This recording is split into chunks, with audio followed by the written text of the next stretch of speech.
जय हिंद मातरम, भारत माता की जय। करते हैं उसके बहुत बड़े सौभाग्य की बात है, महाराज का योग ध्यान का लाइव होता है। भारत माता को नमन करते हुए, सारे शहीदों को नमन करते हुए, भारत के 7,32,000 क्रांतिकारियों को नमन करते हुए उनको हम प्रणाम करते हैं। और हमारा मिशन राष्ट्र गौरव, हे भारत ने आया हूं, एक बलिदान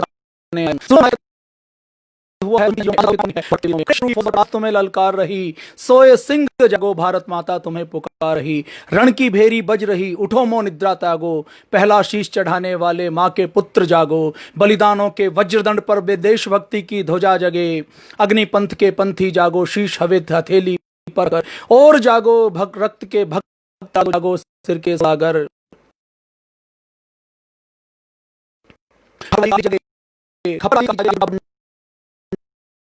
नरमुंडों की माला वाला जागे कपाली कैलाश, रण की चंडी घर घर नाचे, रण की चंडी घर घर नाचे, मौत कहे प्यासी प्यासी, रावण का वध मैं स्वयं करूंगा, रावण का वध स्वयं करूंगा, कहने वाला राम जगे, और कौरव शेष न बचेगा, कहने वाला श्याम जगे, परशुराम का परसा जागे। आज परशुराम जयंती है, उनको भी हम नमन करते हैं। परशुराम का रघुनंदन का वाण जगे, यदुनंदन का चक्र जगे, अर्जुन का धनुष महान जगे, चोटी वाला चाणक्य जागे, पौरुष पुरुष महान जगे, सैल्यूकस को कसने वाला चंद्रगुप्त बलवान जगे, जगे पद्मिनी का जौहर जागे, केसरिया वाना, और वह प्रताप का सिंह जगे, और वह सिंह जगे वो हल्दी घाटी का राणा, दक्षिण वाला जगे शिवाजी, दक्षिण वाला जगे शिवाजी, खून शाहजी का ताजा, छत्रसाल बुंदेला जागे, पंजाबी कृपाण जगे, आजादी की दुल्हन को, आजादी की दुल्हन को जो सबसे पहले चूम गया, स्वयं कफन की गांठ बांधकर सातों भावर घूम गया,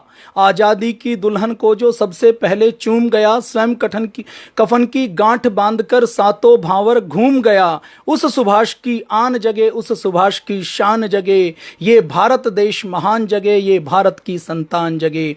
क्या कहते हो मेरे भारत से चीनी टकराएंगे, क्या कहते हो मेरे भारत से चीनी टकराएंगे, अरे चीनी को तो हम पानी में घोल घोल कर पी जाएंगे, वह बर्बर था वह अशुद्ध था, हमने उनको शुद्ध किया, वह बर्बर था वह अशुद्ध था, हमने उनको शुद्ध किया, हमने उनको बुद्ध दिया, उसने हमको युद्ध दिया। आज बांधा है, आज बांधा है कफन शीश पर, जिसको आना है आ जाओ, आओ माओ चीनी मीनी जिसमें दम है टकराओ, जिनके रक्त से बनता है रण का केसरिया बाना, जिनके रक्त से बनता है रण का केसरिया बाना, ओ कश्मीर हड़पने वालों, ओ कश्मीर हड़पने वालों, कान खोल सुनते जाना, भारत के केसर की सिर की, भारत के केसर की कीमत तो केवल सिर है, और कोहिनूर की कीमत जूते 5 अजर अमर है, झोली लेकर मांग रहा हूं कोई शीश दान दे दो, भारत का भैरव भूखा है कोई प्राण दान दे दो, रण के खेतों में छाएगा जब अमर मृत्यु का सन्नाटा, रण के खेतों पर में छाएगा जब अमर मृत्यु का सन्नाटा, लाशों की जब रोटी होगी और बारूदों का आटा, सनसन करते वीर चलेंगे जो बामी में फन वाला, फिर चाहे रावलपिंडी वाला हो या पेकिंग वाला, जो हमसे टकराएगा वो चूर चूर हो जाएगा, इस मिट्टी को छूने वाला, इस मिट्टी को छूने वाला मिट्टी में मिल जाएगा, मैं घर घर इनकलाब की आग जलाने आया हूँ, हे भारत के राम जगो मैं तुम्हें जगाने आया हूँ। जय हिंद। मैंने आज तक कभी कोई कविता नहीं पढ़ी, कभी कोई भजन या गीत मैंने कभी गाया नहीं, ये पहली कविता ऐसी है जो अंदर तक उद्वेलित करती है। कल राष्ट्रकवि रामधारी सिंह दिनकर जी की जयंती थी, उनकी स्मरण तिथि थी, उनको भी हम नमन करते हैं, उनको स्मरण करते हैं, उनको हम प्रणाम करते हैं, उनकी रश्मि रथी को पढ़ते हैं, उनकी कविताओं को पढ़ते हैं तो लगता है कि शब्दों का चयन इससे भी अधिक कुछ हो सकता है क्या। कल हमने बातचीत की थी हमारे भारत के फार्मा उद्योग पर, भारत के गौरवशाली अतीत पर, हमने नागार्जुन पर बात की थी। हमने कल बात की थी कि हमारे भारत में रसायन विज्ञान कितना उन्नत था कि हमारे भारत में रसायन विज्ञान के माध्यम से तांबे को, लोहे को सोने में बदला जा सकता था। हमारे एक ऋषि हुए हैं नागार्जुन, जिन्होंने रसायन शास्त्र के ऊपर अद्भुत ग्रंथ लिखे।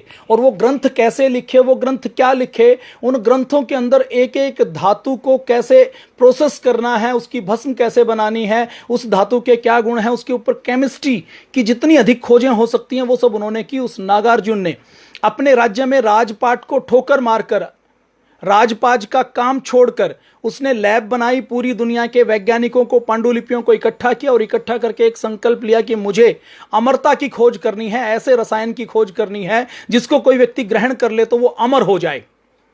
नागार्जुन सालों तक उसी में लगे रहे, राजपाट का काम छोड़ दिया। उनके मंत्री आए कि चारों तरफ उपद्रव मच गया है, गुंडे मवाली अपराधी लोग सिर उठा रहे हैं, सेना के ऊपर नियंत्रण नहीं रहा, आप ये रिसर्च का काम छोड़िए, आप राज सत्ता को संभालिए। तो नागार्जुन ने कहा कि मैं ये नहीं छोड़ सकता। तो मंत्रियों ने कहा कि राज्य का खजाना खाली हो जाएगा, कोई कर देने के लिए तैयार नहीं है, खर्चे बढ़ते जा रहे हैं, अव्यवस्था का माहौल है। तो नागार्जुन ने कहा कि चिंता मत करो, मैंने ऐसी खोज कर ली है जो मैं किसी भी धातु को सोने में बदल सकता हूं, तो हमारे राजकोष भी खाली नहीं हो सकता, राजकोष की चिंता नहीं करनी। जब मंत्रियों ने कहा कि केवल राजकोष की बात नहीं है, अपने राज्य की व्यवस्थाओं को चलाने के लिए और बहुत सी चीजों को देखने की आवश्यकता है, आप यदि इसमें रुचि नहीं रखते तो किसी और को राजा बना दीजिए। वो अपने पुत्र को राजा बना देते हैं, खुद खोज करते हैं, 12 वर्षों तक, 15 वर्षों तक, 20 वर्षों तक वहीं अपनी रसायनशाला में, अपनी लैब में खोज करते रहते हैं, धातुओं के ऊपर खूब खोज करते हैं, अद्भुत ग्रंथ लिखते हैं। हमारे भारत के बारे में, जिसके बारे में यह कहा जाता है कि भारत के अंदर कोई ज्ञान विज्ञान, कोई तकनीकी नहीं थी, उसका यदि केवल नागार्जुन को पढ़ लिया जाए और नागार्जुन के ऊपर रिसर्च करके पूरी दुनिया के सामने दिखा दिया जाए, बता दिया जाए, तो पूरी दुनिया के वैज्ञानिकों को दांतों तले उंगलियां दबानी पड़ेंगी। जितनी हम दूसरे देशों की बात करते हैं, मिस्र की बात करते हैं, रोम की बात करते हैं, माया सभ्यता की बात करते हैं, वहां पर जो ज्ञान गया वो हमारे भारत से गया था। हमारे भारत में तो विडंबना की बात क्या है कि इतिहासकारों के नाम पर ऐसे वामपंथी इतिहासकार रहे हैं जिन्होंने भारत के काल निर्धारण में भी बहुत बड़ी गड़बड़ की है। भारत में राखी गढ़ी में जो कब्र पाई गई, उस राखी गढ़ी में उन हड्डियों का डीएनए टेस्ट किया गया तो पाया गया कि हमारा इतिहास तो बहुत गौरवशाली है। तो भारत के इतिहास का दोबारा से पुनर्लेखन करने की आवश्यकता है, भारत के इतिहास को दोबारा से उठाने की और जगाने की आवश्यकता है। ये काम हमें करना है। तो रसायन विज्ञान भस्मों कि कितना सुपर साइंस है, नैनो साइंस है, नैनो टेक्नोलॉजी नाम जो शब्द है वो आधुनिक विज्ञान में हम बात करें तो केवल 40-50 सालों का शब्द है। उससे पहले कोई नैनो नाम का शब्द नहीं जानता था। हमने अपनी कालगणना में प्रकाश वर्ष तक नापा है। अपनी कालगणना में हमने केवल दिन और महीना नहीं नापा, दिन महीने के बाद हमने युगों तक, चतुर्युगी तक, कल्प तक, ब्रह्मा के एक निमेष तक, ब्रह्मा के एक दिन तक, ब्रह्मा के एक साल तक, ब्रह्मा की आयु तक हमने काल गणना की है। इतनी काल गणना की है कि वो ब्रह्मांड के अंदर पहला विस्फोट जहां हुआ और जहां से प्रकाश चलना शुरू हुआ, जिसको काल आज कहा जाता है, प्रकाश की गति जिसको आज कहा जाता है, उसके ऊपर गहन रिसर्च करने का काम हमारे वैज्ञानिकों ने, हमारे ऋषियों ने किया है। इतना महान विज्ञान हमारा रहा है, उसकी हम बातचीत करेंगे। भस्मों के विज्ञान की बातचीत करेंगे। नैनो शब्द अभी पिछले 50 सालों की देन है। हमारे भस्मों का विज्ञान, हमारा औषध विज्ञान पूरी तरह से नैनो साइंस है। भस्मों के जब साइज को आप भस्मों को, भस्म की चरक और सुश्रुत की हमारे ऋषियों की परंपरा से, हमारे जो रसाचार्य हुए हैं, रसायन वैज्ञानिक हुए हैं, उनकी परंपरा से जब हम भस्म बनाते हैं तो वो भस्म शरीर के अंदर इंजेक्शन की तरह शरीर को पोषण देने का काम करती है, शरीर को आरोग्य देने का काम करती है। माइक्रोन्यूट्रिएंट जिनके अंदर शरीर की जिनकी मात्रा 100 मिलीग्राम से भी कम होती है, कुछ ऐसी परिभाषा माइक्रोन्यूट्रिएंट की दी जाती है कि ये पोषक तत्व, सूक्ष्म पोषक तत्व होते हैं, ये हमारे शरीर के अंदर कुछ रोल प्ले करते हैं। और ये सूक्ष्म पोषक तत्वों की बात तो छोड़ दीजिए, जो मोटे मोटे तत्व हैं उनकी पहचान भी पूरी दुनिया को कोई बहुत पहले नहीं थी। वो सारी पहचान भी अभी कुछ 100 सालों की बात है। तो अपने यहां हमारे ऋषियों ने हजारों साल पहले कि हमारे शरीर के अंदर सोने का क्या प्रभाव हो सकता है, चांदी का क्या प्रभाव हो सकता है, तांबे का क्या प्रभाव हो सकता है, हमारे शरीर के अंदर मोती का क्या प्रभाव हो सकता है। डायमंड को अगर बारीक बारीक पीस कर नैनो करके शरीर के अंदर डाला जाए भस्म के रूप में, तो वो कहाँ इफेक्ट करेगा, कोशिकाओं में क्या क्या उसका प्रभाव पड़ेगा, कोशिकाओं के व्यवहार में क्या अंतर आएगा, हमारे ब्लड के ऊपर उसका क्या प्रभाव पड़ेगा, किस अंग पर प्रभाव पड़ेगा, कितनी मात्रा में लेना है, उसको कैसे प्रोसेस करके बनाना है कि उसके टॉक्सिन्स सारे निकल जाएं, उसका जहर सारा निकल जाए और वो हमारे शरीर के लिए उपयोगी हो जाए। ये सारा विज्ञान भी करने का काम हमारे भारत के ऋषियों और मुनियों ने किया है, जिसको आप आयुर्वेद का, जिसका एक पार्ट, आयुर्वेद पूरा नहीं है, वो हमारे चारों वेदों का एक उपवेद बोला जाता है आयुर्वेद का। मैं एक विद्यार्थी हूं, इन सारी चीजों का मैं विद्यार्थी हूं, मैं एक्सपर्ट नहीं हूं, मुझसे कोई भूल हो सकती है, लेकिन मैं जितना पढ़ते पढ़ते जान पाया हूं उतना मैं आपसे डिस्कस करके आपसे चर्चा कर रहा हूं। इस चर्चा में कुछ मैं आपको सिखाऊंगा, हो सकता है आपको कुछ अच्छी बात लगे, और कुछ हो सकता है आपकी ओर से मुझे कोई अच्छी बात सीखने को मिले, आपके कमेंट्स के रूप में, आपकी प्रतिक्रिया के रूप में। तो ये हम सीख और सिखा रहे हैं, कोई एक्सपर्ट की बात नहीं कर रही। तो ये एक्सपर्ट होने के लिए इसके ऊपर शोध करने की आवश्यकता है, इसके ऊपर रिसर्च करने की आवश्यकता। आपके मन में सवाल आएगा कि जब हमारे पास इतना ज्ञान विज्ञान था तो आज हमारे पास वो ज्ञान विज्ञान कहां चला गया, आज क्यों नहीं हो रहा। आज भी हो सकता है, हमें आवश्यकता है नागार्जुन जैसे वैज्ञानिकों की, ऐसे ऋषियों की जो इसके ऊपर इतना शोध करें। एक संस्था पतंजलि योगपीठ लगी हुई है, उस एक संस्था ने दुनिया के 200 देशों के अंदर योग को पहुंचा दिया। अपोलो और एम्स जैसे हॉस्पिटल, जहां जो आयुर्वेद को कोई सम्मान नहीं देते थे, आयुर्वेद का कोई डॉक्टर आयुर्वेद की बीएमएस कर लेता था तो पर्ची लिखता था या दवा लिखता था या रोगी को देखता था तो दवाई कौन सी देता था, दवाई एलोपैथी की लिखता था, उसमें गौरव और गर्व अनुभव करता था। आज पूरी दुनिया में आयुर्वेद नाम की एक विधा अलग से है, ये स्थापित, ये प्रमाणित हो रहा है। और आने वाले समय में यदि भगवान ने चाहा, यदि ईश्वर ने चाहा, तो जो पतंजलि लगा हुआ है, जो पूज्य स्वामी जी महाराज श्रद्धेय आचार्य जी लगे हुए हैं, उससे एक बड़ा परिवर्तन, बड़ा काम पूरी दुनिया में होने वाला है। आयुर्वेद की बात करेंगे, प्राचीन भारत के विज्ञान की बात करेंगे, एक एक भस्म को कैसे बनाया जाता है उसके कुछ सैंपल की बात करेंगे। इसके साथ साथ हमारे भारत में हमने कल बातचीत की थी कि एक व्यक्ति का संकल्प कैसे पूरे देश को खड़ा करता है। उस संकल्प का उदाहरण है डॉक्टर प्रफुल्ल चंद्र राय जी। बंगाल में जन्म हुआ, जन्म होकर बचपन में पढ़े, घर में लाइब्रेरी थी, पुस्तकें पढ़ते रहे। पिताजी आचार्य थे, उन्होंने संस्कृत सिखाई, हिंदी सिखाई, अंग्रेजी सिखाई, जर्मनी भाषा उन्होंने सीखी और संकल्प लिया कि मुझे भारत को खड़ा करना है, मुझे भारत में कुछ ऐसा करना है कि हमारे भारत का पुराना वैभव लौटे, वैभव पुराना भारत का ज्ञान लौटे। पढ़ने के लिए लंदन में गए, एडिनबरा यूनिवर्सिटी के अंदर पढ़े, डीसीएस की परीक्षा पास की, पूरी परीक्षा के अंदर फर्स्ट आए। लंदन में रहते हुए भी केवल धोती कुर्ता पहना, धोती कुर्ते के अलावा और कुछ पहना नहीं। वहीं पर डॉक्टर जगदीश चंद्र बसु के बहुत संपर्क में रहे। मेघनाथ साहा से लेकर डॉक्टर शांति स्वरूप भटनागर तक एक जो कड़ी चली, इस चेन में, इस कड़ी में नींव के पत्थर के रूप में डॉक्टर प्रफुल्ल चंद्र राय जी का योगदान हुआ। शिक्षा विभाग में असिस्टेंट प्रोफेसर की नौकरी की, केमिस्ट्री अपने विद्यार्थियों को पढ़ाई। केमिस्ट्री पढ़ाते पढ़ाते स्वदेशी का महत्व बताया, विद्यार्थियों को बताते थे कि अपनी मातृभाषा से बड़ी कोई भाषा नहीं हो सकती, स्वदेश प्रेम से ज्यादा और कोई प्रेम नहीं हो सकता। अपनी सारी सैलरी सेवा के लिए खर्च कर देते थे। अपने घर के अहाते में 800 रुपए से बंगाल फार्मा की स्थापना की। बंगाल फार्मा की स्थापना करने के बाद जब वो चल पड़ी तो उसको लिमिटेड कंपनी के रूप में उसको भी समाज के लिए समर्पित कर दिया, समाज के लिए दान कर दिया। जितना वेतन लेते थे सब समर्पित कर देते थे।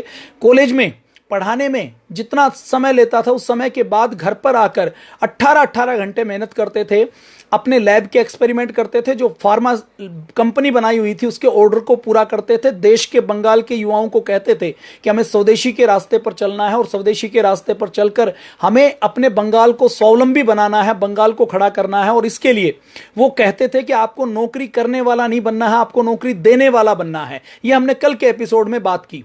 जब वो अपने विद्यार्थियों को कहते थे तो वो मेंडलीफ का एग्जाम्पल देते थे। वो कहते थे कि रूस के वैज्ञानिक मेंडलीफ चाहते तो अपनी इस आवर्ती सारणी को, जो उन्होंने अलग अलग तत्वों के बारे में खोज की और उसकी आवर्ती पीरियोडिक टेबल बनाई, उसको अंग्रेजी में छाप सकते थे। उनको ज्यादा सम्मान मिलता, उनको हो सकता है लंदन में बुलाया जाता, जो उस समय बहुत पावरफुल था 1900 के दशक में।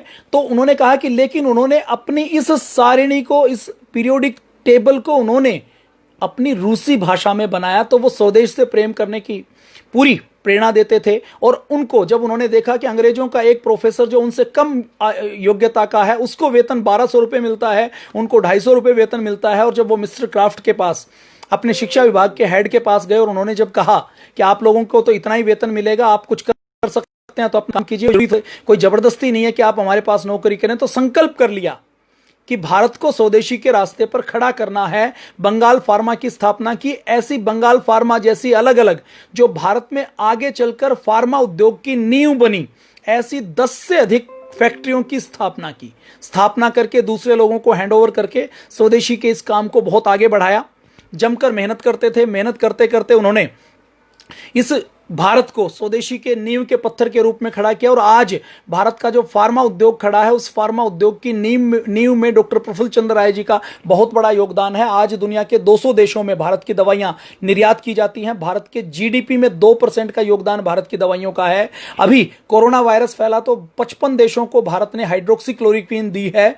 दुनिया के अफ्रीका के ऐसे देश है जो भारत की जेनरिक और ब्रांडेड दवाइयां जो पूरी दुनिया की दूसरी कंपनियों से बहुत सस्ती हैं, उसके आधार पर उनका जीवन का रक्षण होता है। आज पूरी दुनिया में भारत दवाइयों की फार्मेसी के रूप में, दवाइयों की राजधानी के रूप में माना जाता है। क्यों? क्योंकि उसके मूल में एक कार्यकर्ता का, एक व्यक्ति का तप है, डॉक्टर प्रफुल्ल चंद्र राय, जो वैज्ञानिक भी थे, जो क्रांतिकारी भी थे, जो स्वाधीनता सेनानी भी थे, जो फ्रीडम फाइटर भी थे, और जो सोशल वर्कर भी थे। जब बाढ़ आती थी, अकाल आता था, भूकंप आता था, तो लैब को छोड़कर चले जाते थे और सेवा में लग जाते थे। एक अपील के ऊपर 3-3 लाख रुपए लोग वहां पर दान कर देते थे। प्रोफेसर की सैलरी कितनी है? 250 रुपए। कितना इकट्ठा करते हैं? 3 लाख रुपए। आज प्रोफेसर की सैलरी 1.25 लाख रुपए है, तो 1.25 लाख रुपए प्रोफेसर की सैलरी है, तो इसका आप देख लीजिए कितने हजार गुना ज्यादा हो गया, 3000 गुना ज्यादा। तो ये डॉक्टर प्रफुल्ल चंद्र राय जी का व्यक्तित्व था। ये सारा काम करते थे, स्वदेशी के मार्ग पर भारत को खड़ा किया, ये सारा काम किया। तो डॉक्टर प्रफुल्ल चंद्र राय जी ने एक जो बड़ा काम किया, जो आज हम चर्चा करेंगे, नागार्जुन के और हमारे पुराने रसायन शास्त्रियों से लिखे हुए सारे ग्रंथों को इकट्ठा किया, और केमिस्ट्री में भारत क्या था 1905 के आसपास ये पुस्तक छापकर पूरी दुनिया को बताया कि भारत अनपढ़ों का देश नहीं था, भारत निकम्मों का देश नहीं था, भारत जाहिलों का देश नहीं था। और हर जगह जब वो लेक्चर देते थे तो ये कहते थे कि रसायन विज्ञान में विज्ञान की जहां बात करनी होती है तो हमारे भारतीय लोग अंग्रेजों के सामने सिर झुका लेते हैं। हमारा विज्ञान इतना उन्नत रहा है कि हमें सिर झुकाने की आवश्यकता नहीं है, बल्कि हमें सिर ऊपर उठाना चाहिए, क्योंकि हमने पूरी दुनिया को विज्ञान देने का काम किया है, पूरी दुनिया को तकनीक देने का काम किया है। बस दिक्कत की बात यह है कि हमने अपने आत्मसम्मान को भुला दिया, हमने अपने आत्म स्वाभिमान को भुला दिया, हमने अपने आत्म गौरव को भुला दिया। उस आत्म गौरव को, उस स्वाभिमान को, उस सम्मान को दोबारा से जगाने की आवश्यकता है। तो आज हम भस्मों के बारे में, रसायन विज्ञान के बारे में थोड़ी सी और चर्चा करेंगे। आज एक खबर की मैं आपके सामने बताता हूं। अभी 2012 में एक खबर आई, एक देश के एक बड़े हॉस्पिटल के नेफ्रोलॉजी डिपार्टमेंट ने, जो किडनी का डिपार्टमेंट है, उसने नेफ्रोलॉजी डिपार्टमेंट ने एक रिसर्च की और ये पाया कि बहुत 200 लोगों के ऊपर जिनकी किडनी फेल हुई, उनके ऊपर रिसर्च की, और ये पाया कि 200 लोगों में से जो 60 से 70% लोगों की जिनकी किडनी फेल हुई, उसका कारण है कि उनकी किडनी के अंदर हैवी मेटल्स पाए गए। और ये हैवी मेटल्स उनके पास कहां से आए कि उन्होंने किसी हकीम से, किसी नीम हकीम से, किसी वैद्य से दवाइयां ली। दवाइयां लेकर उनको वो दवाइयों के अंदर भस्म दी गई, उस भस्म के कारण उनकी किडनी फेल हो गई।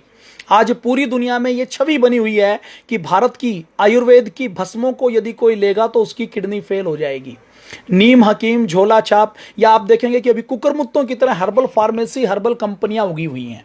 उन हर्बल फार्मेसी, हर्बल कंपनी सरकार के ऊपर प्रोजेक्ट बनाकर लोन ले लेती हैं। लोन लेने के बाद जो चरक और सुश्रुत जी ने लिखा है, संस्कृत में लिखा है, जो समझने की चीज है उसको समझते नहीं है, और उस प्रोसेस को शॉर्ट करके जल्दबाजी में बनाते हैं, और बनाकर वो धातुएं प्रोसेस ठीक से नहीं करते तो भस्म नहीं बन पाती, वो जहर बनती हैं, और फिर जब उसको खाते हैं तो लोगों की किडनी फेल होती हैं। और जब ये एक भी खबर आती है तो ये खबर अगर विदेश में कहीं आती है तो उस देश का खाद्य और ड्रग डिपार्टमेंट उस भारत के आने वाली सारी दवाइयों के ऊपर रोक लगा देता है। आज विडंबना क्या है, पूज्य श्रद्धेय आचार्य जी कई बार कहते हैं कि हमें आयुर्वेद की दवाइयों के स्टैंडर्डाइजेशन की आवश्यकता है। आज भी पूरी दुनिया में आयुर्वेद की जो दवाइयां जाती हैं वो फूड सप्लीमेंट के रूप में, फूड प्रोडक्ट के रूप में जाती हैं, वो मेडिसिन के रूप में नहीं जा पाती। क्यों नहीं जा पाती? क्योंकि मेडिसिन के नाम पर आयुर्वेदिक दवाइयों का हमने आधुनिक युग में शोध नहीं किया, उसके ऊपर क्लिनिकल कंट्रोल ट्रायल नहीं किया, उसके ऊपर सेल लाइन ट्रायल नहीं किया,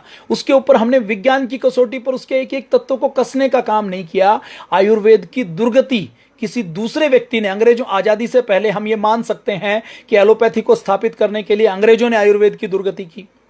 अंग्रेजों ने आयुर्वेद में जो अच्छा अच्छा था उसको लेकर गए। अपने भारत के अंदर प्लास्टिक सर्जरी होती थी, अपने भारत के अंदर ये जो चेचक का टीका लगाया जाता है ना, ये चेचक का टीका अपने भारत के लोग लगाते थे। अपने भारत के लोगों में ऐसे ऐसे घुमंतु जाति के लोग होते थे जो आपने पुराने जमाने में आपने सुना होगा, जो हरियाणा और उत्तर भारत के में रहने वाले हैं, सिंगा लगवाई, जो एक नुकीली धातु रखते थे और धातु से उस व्यक्ति को, जिसको पहले कभी चेचक रहा हो, उसकी पीप लेते थे और उस पीप से कहीं थोड़ी सी जगह पे लगाते थे, हल्का सा बुखार आता था और उस व्यक्ति का इम्यून सिस्टम इतना डेवलप हो जाता था कि उसको फिर वो बीमारी नहीं होती थी जिसका वो टीका लगाते थे। और वो टीका जो भारत में लगाते थे, उसी पद्धति के आधार पर यूरोप में वो टीका गया। इसके बारे में पूरे प्रमाण है, इसमें कोई ये छुपी हुई बात नहीं है। इस विषय की डिटेल में चर्चा मैं आपसे कल या परसों के सेशन में करूंगा। तो भारत से विज्ञान वहां पर गया। अभी कोरोना का टीका बनाने के लिए बात चल रही है ना, तो उसमें एक ये बात चल रही है कि कोरोना का टीका बनाने में कुछ ऐसा किया जाए कि जिनको कोरोना हुआ है उनका प्लाज्मा लेकर, प्लाज्मा थेरेपी की बात चल रही है, उनके जो जिनको कोरोना हुआ है उनके उसके अंदर इन्फेक्शन का हल्का सा पार्ट लेकर दूसरे व्यक्ति को लगाया जाए, ताकि उसके अंदर उनका जो ऑटो इम्यून सिस्टम है उसके अंदर उस बीमारी से लड़ने की जो प्राकृतिक क्षमता है वो पैदा हो जाए। तो इम्यून सिस्टम के बारे में डिटेल में बातचीत नहीं करेंगे। तो अभी आज हम करंट की बातचीत करते हैं, कोरोना में क्या चल रहा है, और उसके बाद हम भस्म विज्ञान की, रसायन विज्ञान की बातचीत करेंगे। तो अभी कुछ नई घटनाक्रम कोरोना को लेकर पूरी दुनिया में हुए हैं। आज ट्विटर के ऊपर एक ट्रेंड चला है, बायकॉट चाइना। देखिए, चाइना के से एक चीज अच्छी सीखने वाली है। मैंने कल आपको बताया था कि चाइना का बच्चा जैसे ही जन्म लेता है तो जन्म लेते ही उसके माँ बाप उसको वहां पर लेकर जाते हैं जहां चाइना और जापान का युद्ध हुआ था, उस पहाड़ी के पास, जहां लाखों चाइनीज व्यक्तियों को एक साथ खड़े करके गोलियों से भून दिया गया था और जिंदा जला दिया गया था। हर चाइना के बच्चे को जैसे ही वो थोड़ा सा समझने वाला होता है उसको बचपन में वहां कर लेकर जाता है, और फिर जब वो थोड़ा सा और बड़ा हो जाता है तो फिर उसको दोबारा लिया जाता है। और वहां पर टूर एंड ट्रेवल वाले बुजुर्ग चाइनीज व्यक्ति जो घर से उसके साथ जाते हैं, वो उसकी कहानी को इतने मार्मिक तरीके से सुनाते हैं, इतने भयावह तरीके से सुनाते हैं कि चाइनीज बच्चे के मन में बैठ जाता है कि मेरे लिए मेरा देश पहले है। मेरा देश, मेरे पूर्वजों के ऊपर इतना अत्याचार किया गया था तब ये मेरा देश बना है, तो इस देश का मुझे पूरा सम्मान करना है, इस देश की व्यवस्थाओं का, इस देश के कानून का पालन करना है। और आज आपने देखा होगा कि चाइना के अंदर, चाहे हम कहें कि शी जिनपिंग कितना भी कठोर है, वहां पर डेमोक्रेसी नहीं है, वहां पर ह्यूमन राइट्स नहीं है, वहां पर कोई जुडिशरी सिस्टम नहीं है, वहां पर केवल सरकारी मीडिया है, सरकारी मीडिया तंत्र है। वहां पर किसी व्यक्ति को ऐसे अपने भारत की तरह अनाज नहीं मिलता, मनरेगा के नाम पर फ्री में खाने को नहीं मिलता। वहां पर जो व्यक्ति रहेगा उसको काम करना पड़ेगा। हॉस्पिटल में फ्री में इलाज नहीं मिलता। आपने वहां पर लोन ले लिया और लोन नहीं चुकाया तो आपका घर तोड़ दिया जाएगा, आपको घर से बाहर निकाल दिया जाएगा। और उसके लिए फास्ट ट्रैक कोर्ट होते हैं, वो निर्णय 2-4 दिन में किया जाता है। उसके लिए कोर्ट के ऊपर कोर्ट, अपील के ऊपर अपील, दलील के ऊपर दलील वहां पर नहीं दी जाती। मान लीजिए जब उन्होंने वन चाइल्ड पॉलिसी लगाई थी, तो वन चाइल्ड पॉलिसी में धर्म नहीं देखा, किसी का यह तर्क नहीं आया कि हमारी मान्यताएं तो हमारा धर्म तो इसकी इजाजत नहीं देती। देश के लिए जो कानून है वो सबके लिए लागू है और कोई उससे बच नहीं सकता। तो जैसे ही किसी व्यक्ति ने गलती से दूसरा बच्चा पैदा कर लिया, दूसरा बच्चा पैदा करते ही जेसीबी लेकर, बुलडोजर लेकर चाइना अथॉरिटी का बुलडोजर आएगा और उसके घर को तोड़ देगा। जो बच्चा पैदा होगा उसको कोई आईडी नहीं मिलेगी, उसको कोई आधार कार्ड नहीं मिलेगा, उसको कोई वोटर कार्ड नहीं मिलेगा, उसको कोई लाइसेंस नहीं मिलेगा, उसको किसी स्कूल में एडमिशन नहीं मिलेगा, उसको किसी कॉलेज में एडमिशन नहीं मिलेगा, वो कभी गाड़ी चलाने के लिए लाइसेंस नहीं ले सकता, वो बैंक में खाता नहीं खुलवा सकता, उसको सरकार की किसी योजना का लाभ नहीं मिलेगा, वो कभी वोटर कार्ड नहीं ले सकता, वो वहां पर पासपोर्ट नहीं ले सकता, वो कोई बिजनेस करना चाहे तो वो बिजनेस नहीं कर सकता। और इतना करने के साथ साथ उसके पूरे परिवार का घर तोड़कर उसको रोड के ऊपर ले आया जाता है। ये फैक्ट बातें हैं। आप चाहें तो आपका कोई व्यक्ति चाइना में रहता हो तो आप उससे पूछ सकते हैं। ऐसा चाइना के अंदर सिस्टम बनाया हुआ है, तो ये देश चल रहा है। तो हमने कल बातचीत की थी कि चाइना का बच्चा पैदा होता है तो उस पहाड़ी के पास ले जाया जाता है और उसको बताया जाता है कि तुम्हारा देश कैसे खड़ा हुआ था। इजराइल के अंदर भी यही होता है। जो यहूदियों का होलोकास्ट हुआ था, उस होलोकास्ट को सुनाने के लिए जब भी कोई बच्चा यहूदी पैदा होता है तो उसको उस होलोकास्ट के म्यूजियम को दिखाया जाता है कि देखो तुम्हारे पूर्वजों को हिटलर ने किस प्रकार से तड़फाया था, किस प्रकार से मारा था, और हम आज यदि जीवित हैं तो संघर्ष के बल पर जीवित हैं, और हमें यदि आगे जीवित रहना है तो संघर्ष करना पड़ेगा, कुछ ऐसा करना पड़ेगा कि हम दूसरे लोगों से आगे निकलें। उसको यह नहीं सिखाया जाता कि तुम धरती के ऊपर बोझ हो, तुम्हें रोटी मिलेगी या नहीं मिलेगी। उसको यह सिखाया जाता है कि तुम्हें कुछ ऐसा करना है जिससे दुनिया तुम्हारे पीछे चले, तुम्हारा जन्म विशेष हुआ है, तुम विशेष काम करने के लिए धरती पर आए हो। ऐसे ब्रेन की प्रोग्रामिंग इजराइल की मां उस बच्चे की बचपन से करनी शुरू करती है। जापान के अंदर यही होता है। जापान के अंदर जब कोई छोटा बच्चा स्कूल के अंदर जाना शुरू करता है तो देशभक्ति की भावना इतनी सिखाई जाती है कि आपने बचपन में एक कहानी सुनी होगी कि अपने यहाँ के एक सन्यासी जापान में गए, और जापान में जब वो ट्रेन में बैठे थे तो अपने किसी साथ वाले जापानी से कहा कि यहां पर जापान में फल अच्छे नहीं मिलते। तो उस जापानी व्यक्ति को इतनी शर्म आई, वो ट्रेन से उतरा और कहीं से भी ढूंढकर अच्छे फल लेकर आया। फल लेकर उन्होंने उस व्यक्ति को दिए। उन्होंने कहा कि आप ये फल क्यों लेकर आए? तो उन्होंने कहा कि आपने कहा कि जापान में अच्छे फल नहीं मिलते, तो मैं ये ढूंढ कर लेकर आया हूं कि कहीं आप जापान से बाहर जाकर मेरे देश की बुराई ना करो। ऐसी बहुत सी घटनाएं आती हैं कि जापान की ट्रेन के अंदर कोई व्यक्ति जा रहा है तो जापानी एक व्यक्ति सुई धागा निकालता है, उस ट्रेन की सीट को सिल रहा है। जब कोई भारतीय व्यक्ति देखता है और कहता है कि आप ये क्यों कर रहे हो, ये आपकी है क्या? वो कहता है ये मेरी नहीं है, लेकिन मेरे देश की है और मेरा देश पूरा मेरा घर है। ऐसी जापान के अंदर भावना है। जापान की मार्केट के अंदर, जापान के स्टोर के अंदर, मैं आपको एक कहानी सुनाता हूं। जापान के स्टोर के अंदर, जापान की मार्केट के अंदर बाहर का आया हुआ बासमती का चावल होता है, जो देखने में लंबा होता है, खुशबूदार होता है, टेस्ट में अच्छा होता है। और जापान का वहां का जो ट्रेडिशनल चावल है वो देखने में मोटा होता है, फूलने में अच्छा नहीं होता, उसका टेस्ट भी बहुत अच्छा नहीं होता। दोनों बराबर में रखे रहते हैं क्योंकि WTO का नियम है कि वो जापान उस चावल को लाने में बैन नहीं लगा सकता। विदेश का चावल सस्ता होता है, लेकिन फिर भी जापानी लोग उस विदेश के चावल को जो पास में रखा है स्टोर में, सस्ता है, अच्छा है, खुशबूदार है, टेस्टी है, उस चावल को नहीं लेते। जब उनके खरीदने की बात आती है तो वो अपना परंपरागत, वो हल्का घटिया चावल लेते हैं जो रेट में महंगा है लेकिन टेस्ट में अच्छा नहीं है, लेकिन विदेशी नहीं है, स्वदेशी है। ये जापान के अंदर होता है। ये भावना स्वदेशी की जापान के अंदर है। तो ये बातें हम और करेंगे। थोड़ा सा करंट टॉपिक के ऊपर बात कर लें। आज यूएसए के अंदर, यूएसए के ट्रंप ने झोला छाप डॉक्टर की तरह बात की अभी 2 दिन पहले। देखिए, ऐसे ही बेतुके बयान ट्रंप देते रहते हैं। आज भी बेतुके बयान दिए। क्या बेतुके बयान दिए? थोड़े दिन पहले तो कहा कि हाइड्रोक्सीक्लोरोक्विन से सबका इलाज हो जाएगा। हाइड्रोक्सीक्लोरोक्विन बहुत अच्छी दवा है, लेकिन इलाज कैसे होगा उसके बारे में कोई जानकारी नहीं थी। उसने जब अनाउंस किया कि हमें दवा मिल गई तो डॉक्टर ने खुद आकर विरोध किया कि डॉक्टर देगा दवाई, लोग अपने आप ना खाएं। अभी 2 दिन पहले ट्रंप ने कह दिया कि फेफड़ों के अंदर यदि सीधे ब्लीच को या अल्कोहल को डाल दिया जाए तो उससे वायरस मर जाएगा, इंजेक्शन लगा दिया जाए तो।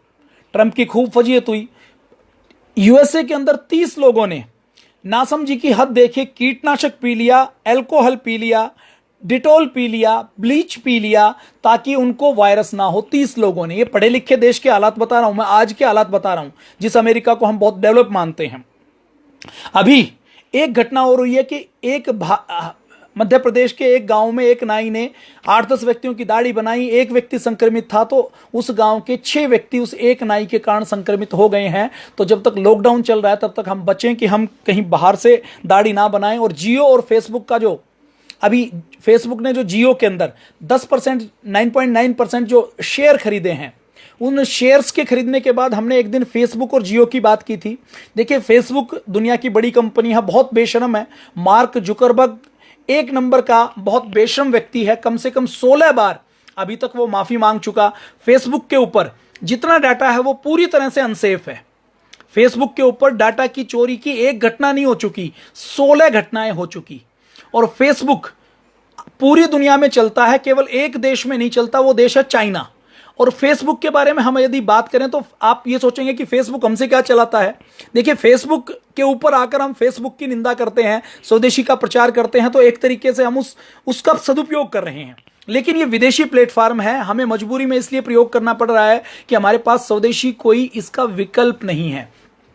एक व्यक्ति से, एक यूजर से फेसबुक हर साल 3,000 रुपए से लेकर 15,000 रुपए तक कमाता है। आप कोई भी चीज नहीं खरीदते, कोई ऐड नहीं खरीदते, तो भी इतना वो कमाता है। ये मैंने फेसबुक के बारे में आपको थोड़ी सी जानकारी दी। फेसबुक पूरे दुनिया के सारे देशों में चलता है, केवल चाइना में नहीं चलता। तो इस फेसबुक के बारे में हम बात करें तो फेसबुक का मालिक मार्क जुकरबर्ग सुबह 2 घंटे पहले उठता है और उठकर चाइना की भाषा है जिसको चाइनीज बोलते हैं या मैंड्रीन बोलते हैं, उस मैंड्रीन भाषा को सीखता है और वो शी जिनपिंग के तलवे चाटता है कि मुझे किसी तरह चाइना के अंदर एंट्री दे दी जाए। मार्क जुकरबर्ग की पत्नी चाइनीज है, उसने अपनी बेटी पैदा की, अभी थोड़े दिन पहले हुई थी। बेटी पैदा हुई तो उस बेटी को लेकर उसका एक सपना था कि इस बेटी का नामकरण शी जिनपिंग करे। इतना वो चाइना से प्रेम करता है। जब उससे किसी ने पूछा कि आप ये चाइनीज भाषा क्यों सीख रहे हो, आपको क्या दिक्कत है, आप क्यों सीख रहे हो, तो उसने कहा कि चाइना बहुत बड़ा बाजार है 140 करोड़ का और मुझे अपनी फेसबुक वहां चलानी है। कल को यदि फेसबुक के मार्क जुकरबर्ग को मौका मिले कि आप आ जाओ चाइना की, आपको हम सिटीजनशिप दे देंगे, आप चाइना में आकर रहो, चाइना में आकर बसो, तो वो दोबारा सोचेगा नहीं, वो तुरंत जाकर चाइना के अंदर बस जाएगा। तो फेसबुक और जियो की जो डील हुई, इसके बारे में मैंने यही कहा था कि ये कोई बहुत अच्छी नहीं है, स्वदेशी के लिए खराब चीज हुई है, लेकिन क्योंकि अब पूरी ग्लोबल इकोनॉमी बैठी हुई है, हुआवे जैसी चाइनीज कोई कंपनी आए, टिकटॉक जैसी आए, रेन जैसी आए, चाइना के अंदर बहुत बड़ी बड़ी कंपनियां, कितनी बड़ी कंपनियां हैं, रिलायंस का जितना पूरा ग्रुप है, पूरे ग्रुप का जितना टर्नओवर है रिलायंस का, उसके बराबर चाइना की एक कंपनी है हुआवे। जैसे रिलायंस 4G नेटवर्क हमें दे रहा है, 4G के टावर लगे हुए हैं, 4G का इंटरनेट हमारे मोबाइल के अंदर आता है, 4G की ऑप्टिकल फाइबर से हमें घरों के अंदर लीज लाइन मिलती है, वैसे ही हुआवे नाम की एक कंपनी है जिसके इलेक्ट्रॉनिक्स के आइटम भी आते हैं और साथ साथ वो चाइना की कंपनी है। चाइना के एक मिलिट्री लीडर की कंपनी चाइना की गवर्नमेंट ने बनवाई। 50,000 रुपए फाइनेंस करने का, फंड करने का काम चाइना की गवर्नमेंट ने किया कि हुआवे नाम की कंपनी से पूरी दुनिया में आप 4G 5G का नेटवर्क बनाइए। 5G का नेटवर्क यदि चाइना के मिलिट्री के एक्स कमांडर की कंपनी के पास होगा तो आप समझ सकते हैं पूरी दुनिया का डाटा उनको बहुत आसानी से मिलता रहेगा। उनको किसी पूरी दुनिया से कि कोई रिक्वेस्ट करने की आवश्यकता नहीं, बहुत आसानी से वो डाटा प्राप्त कर लेंगे। तो रिलायंस और जियो और फेसबुक का जो कोलैबोरेशन हुआ है, जो उन्होंने 10% खरीदे हैं, इसमें बहुत अधिक तो चिंता की बात इसलिए नहीं है कि केवल 9.9% खरीदे हैं। चिंता की बात इसलिए है कि फेसबुक का मालिक मार्क जुकरबर्ग बहुत निकम्मा है। अमेरिका की सीनेट में उसको 6 घंटे तक बुलाकर उससे पूछताछ की गई थी।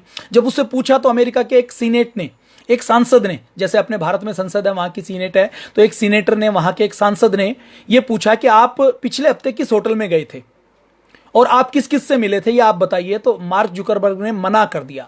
तब उस सीनेटर ने यह कहा कि आप तो फेसबुक के माध्यम से हर व्यक्ति की लोकेशन ट्रैक करते हैं, हर व्यक्ति क्या बात कर रहा है वो सारा डाटा आप रखते हैं, आप अपनी निजता का तो इतना ख्याल रखते हैं लेकिन दूसरे की प्राइवेसी का बिल्कुल ख्याल नहीं करते, तो आपको कैसे माफ किया जाए। तो फेसबुक ने कहा कि जी मैं ठीक करूंगा, मैं माफी चाहता हूं। तो 16 बार ऐसी माफी वो मांग चुका है। बहुत बेशरम व्यक्ति है, बहुत बदमाश व्यक्ति है।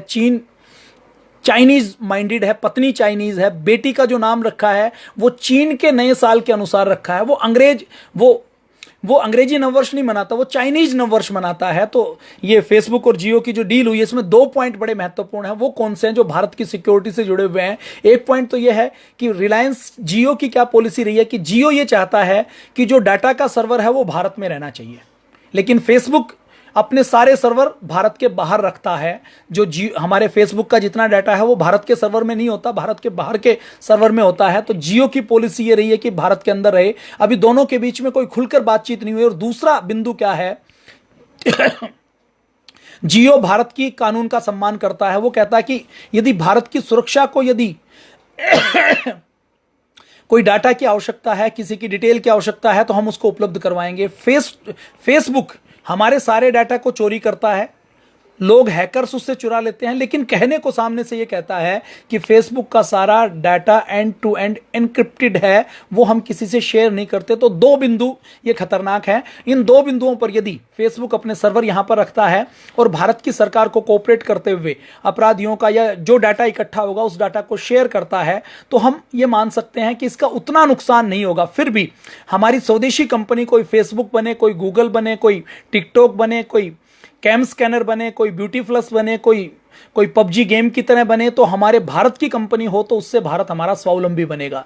ये पबजी खेलते खेलते, ये टिकटॉक खेलते खेलते ये कंपनियां 50-50 हजार करोड़ की बनी हुई हैं, जो केवल भारत से कमाती हैं और भारत से कमाई करके वो हमारे देश को निकम्मा बनाती हैं, हमारे देश के युवाओं के मन में पोर्नोग्राफी घुसाती हैं, निकम्मापन घुसाती हैं, उनके अंदर आलस्य लाती हैं, प्रमाद लाती हैं, निकम्मा बना देती हैं, उनके अंदर नशा छा जाता है, इतना नशा छा जाता है कि उनको काम करना पसंद नहीं आता और वो आने वाले समय में भी कभी काम नहीं कर पाते। तो ये निकम्मा बनाने का काम चाइना कर रहा है।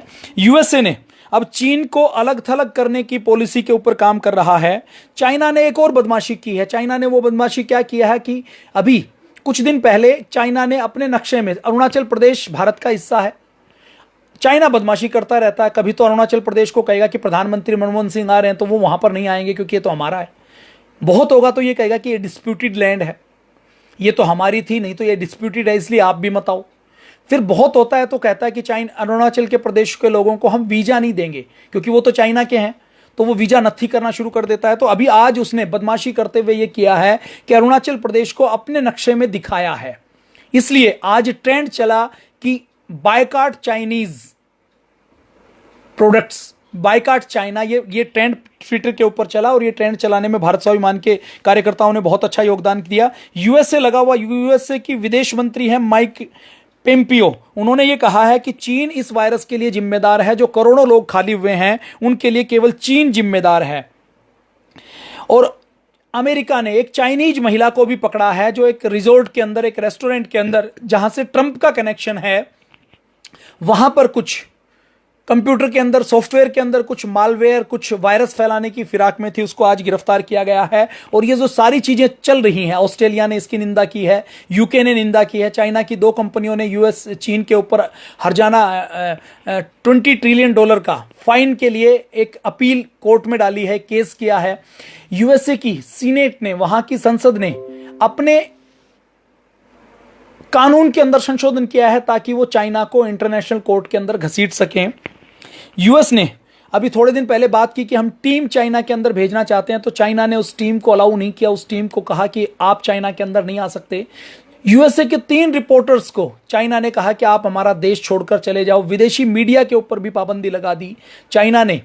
इस वायरस के बारे में एक और खबर आई है कि आज रूस, जो स्वाभाविक रूप से चाइना का दोस्त है क्योंकि वो भी कम्युनिस्ट है, चाइना भी कम्युनिस्ट है, उसके एक माइक्रोबायोलॉजिस्ट ने, जो बहुत वहां का फेमस माइक्रोबायोलॉजिस्ट है, उसने कहा कि ये वायरस आया तो वुहान की लैब से है। ये चाइना करना नहीं चाहता था लेकिन गलती से हो गया। कैसे हो गया? चाइना वायरस के जीनोम के स्ट्रक्चर में छेड़छाड़ कर रहा था। एचआईवी का टीका बनाने के लिए, एचआईवी का वैक्सीन बनाने के लिए वो छेड़छाड़ करते हुए वायरस के अंदर जो उसने जीनोम स्ट्रक्चर के अंदर छेड़छाड़ की, उससे वायरस इतना म्यूटेट हो गया, एक तरीके से इतना खतरनाक हो गया कि जो वैज्ञानिक करना चाहते थे उससे उल्टा हो गया और वो वायरस खतरनाक होकर एक्सीडेंटली बाहर फैल गया। अब इससे 2 चीजें स्पष्ट होती है। देखिए, रूस का कोई वैज्ञानिक कभी भी चाइना के ऊपर आरोप नहीं लगाएगा, तो उसने ये कहा कि हम आरोप नहीं लगा रहे, चाइना से गलती से यह हुआ है। तो उसने लेकिन जो दूसरी बात कही है कि यह गलती से हुआ है और जानबूझकर हुआ है, इससे यह साफ पता लगता है कि यह वायरस चाइना के लैब की उपज ही थी। हम चाइना के बारे में बहुत बात नहीं करेंगे क्योंकि पूरा मेन मीडिया कर रहा है। मार्च में हमने तब चाइना की बात की थी, वुहान लैब की बात की थी, यह वायरस कहां से आया इसकी बात की थी, चाइना के षड्यंत्र की बात की थी, वुहान से बीजिंग शंघाई में नहीं गया इसकी बात की थी, वुहान के 34 प्रांतों में नहीं गया, वुहान में किसी मिलिट्री लीडर को, किसी बड़े नेता को नहीं हुआ, यह हमने खूब बातचीत की। आप मेरे पुराने वीडियो देख सकते हैं। मार्च के लास्ट वीक में जब कोई मीडिया हाउस इसकी बात नहीं कर रहा था तो सबसे पहले सुदर्शन चैनल ने इसकी बात शुरू की, क्योंकि एक सुदर्शन चैनल ऐसा राष्ट्रभक्त चैनल है जिसको कहा जाए तो वो अपने विज्ञापनों की परवाह नहीं करता। कोई भी विदेशी कंपनी कभी भी सुदर्शन चैनल को विज्ञापन नहीं देती। और मैं जितनी बात कर रहा हूं, मैं जितना बोल रहा हूं, हो सकता है मेरा फेसबुक का अकाउंट भी सस्पेंड कर दिया जाए, ब्लॉक कर दिया जाए। एक दिन तो ऐसा हुआ जब चाइना के ऊपर हम ये लेक्चर कर रहे थे तो फेसबुक के ऊपर जैसे ही अंग्रेजी में चाइनीज वायरस लिखते थे तो वो कमेंट हाइड हो जाता था, वो कमेंट अपने आप हाइड हो जाता था, वो कमेंट किसी को दिखाई नहीं देता था।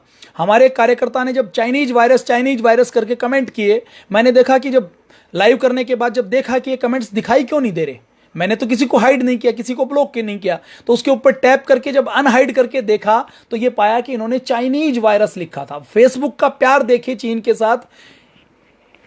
फेसबुक चाइनीज वायरस लिखते हैं, वुहान वायरस लिखते हैं, तो उस कमेंट को हाइड करने का काम करता है पूरी दुनिया का मीडिया, पूरी दुनिया का ट्विटर, फेसबुक, व्हाट्सएप, पूरी दुनिया में जो मीडिया चलता है सबके अंदर क्या लिखा जा रहा है कि ये वायरस चाइनीज वायरस है, ये वायरस कम्युनिस्ट वायरस है, ये वायरस वुहान वायरस है, ये वायरस कुंगफू वायरस है, ये वायरस इतना खतरनाक है। ये पूरी दुनिया में चर्चा चल रही है, पूरी दुनिया में यही माना जा रहा है, यही कहा जा रहा है। और अब तो ये सारे पत्ते खुल चुके हैं, अब कुछ छुपा हुआ नहीं है। एचआईवी का खोज किसने की? एचआईवी के वायरस की जिसने खोज की थी, यूएसए के साइंटिस्ट की, जिसको नोबेल प्राइज मिला था, उस साइंटिस्ट ने भी साफ साफ कहा है कि यह वायरस लैब में बनाया गया है, यह वायरस आदमी का बनाया हुआ है। अच्छा, एक खबर झूठी है, एक खबर आप व्हाट्सएप के ऊपर शेयर हो रही है ना कि जापान के किसी नोबेल पुरस्कार विजेता ने कहा है कि यह वायरस आदमी का बनाया हुआ, वो उसने नहीं कहा है। तो हम तथ्यों की बात करेंगे, लेकिन सोशल मीडिया में कुछ भी चल रहा है उसकी बात नहीं करेंगे, तथ्य को प्रमाणित कर लेंगे, कई एंगल से, कई सोर्स से जांच लेंगे, फिर उसकी हम बात करेंगे। सुनी सुनाई या व्हाट्सएप के ऊपर फैल रही उसकी बातचीत हम नहीं करेंगे।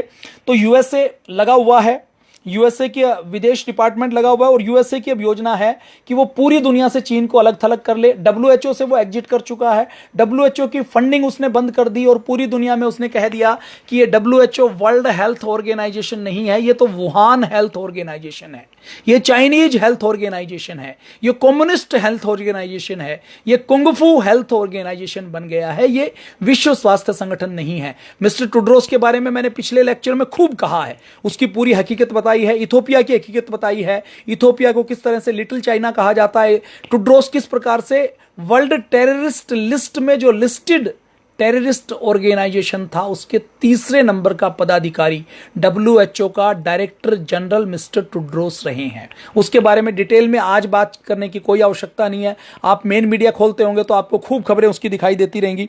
आगे कुछ ऐसा बताते हैं जो एक्सक्लूसिव, जो मीडिया में दिखाई नहीं देता और जो बहुत महत्वपूर्ण है।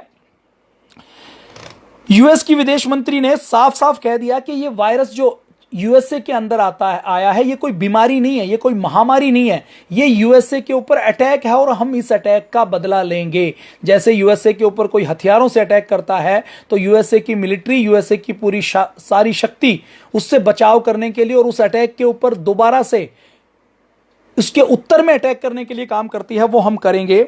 हम आर्थिक तौर पर, सामाजिक तौर पर, भौगोलिक तौर पर, राजनीतिक तौर पर चीन को अलग थलग करेंगे। अब यहां पर भारत में आपके मन में भी एक विचार आया होगा, यूएसए के अंदर आज 51,000 लोग मर चुके हैं, लगभग 2 लाख लोग पॉजिटिव हो चुके हैं, पिछले 24 घंटे में 3,000 लोग मरे हैं। चाइना के अंदर केवल इन्फेक्शन कितना हुआ?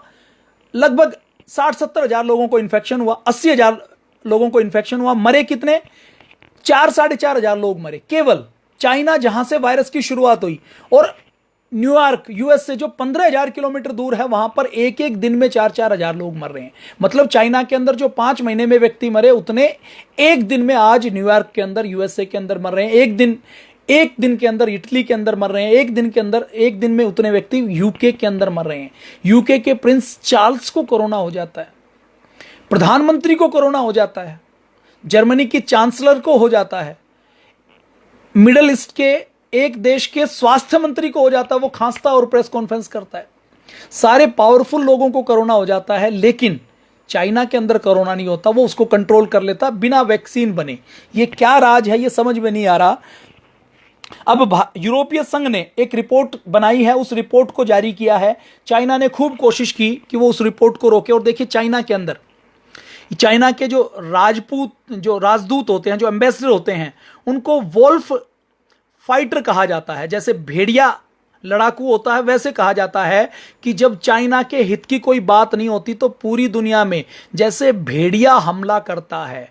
देखिए, भेड़िए का एक गुण है, भेड़िया जब ताकतवर व्यक्ति होता है तो छुप के हमला करता है, ताकतवर नहीं होता है तो एकदम शेर बनकर हमला करता है। जब पीछे हटने की बात आती है, छुपने की बात आती है, तो कुत्ता बन जाता है। वो कई जानवरों का मिला जुला कुटिलता का रूप है। तो इनको कहा जाता है कि ये भेड़िए हैं, चाइना के राजदूत। और भेड़ियों की तरह पूरी दुनिया में चाइना के खिलाफ जो चल रहा है, मतलब जो सच्चाई चल रही है, चाइनीज वायरस, वुहान वायरस, इसको कम्युनिस्ट वायरस कहा जा रहा है, इसके बारे में ये कहा जा रहा है। तो इसके ऊपर विरोध करने के लिए पूरी लॉबी उनकी उतर चुकी है। यूरोपियन यूनियन ने एक रिपोर्ट जारी की है। अमेरिका के एक सीनेटर ने कहा कि मुझे चाइना की ओर से ऑफर आया कि मैं अमेरिका की संसद में खड़ा होकर कहूं कि चाइना के ऊपर आरोप लगाना गलत है, इसके लिए उसको पैसा दिया जाएगा। यूएसए के अंदर कई साइंटिस्ट पकड़े गए हैं जो यूएसए यूके की रिपोर्ट को चाइना देने को काम कर रहा था। जो चाइना जासूसी करवाता है, बड़े पैमाने पर करवाता है और दूसरे देश के वैज्ञानिकों को खरीदने का, तोड़ने का काम भी करता है। ऐसे षड्यंत्र भी सामान्य तौर पर चलते हैं।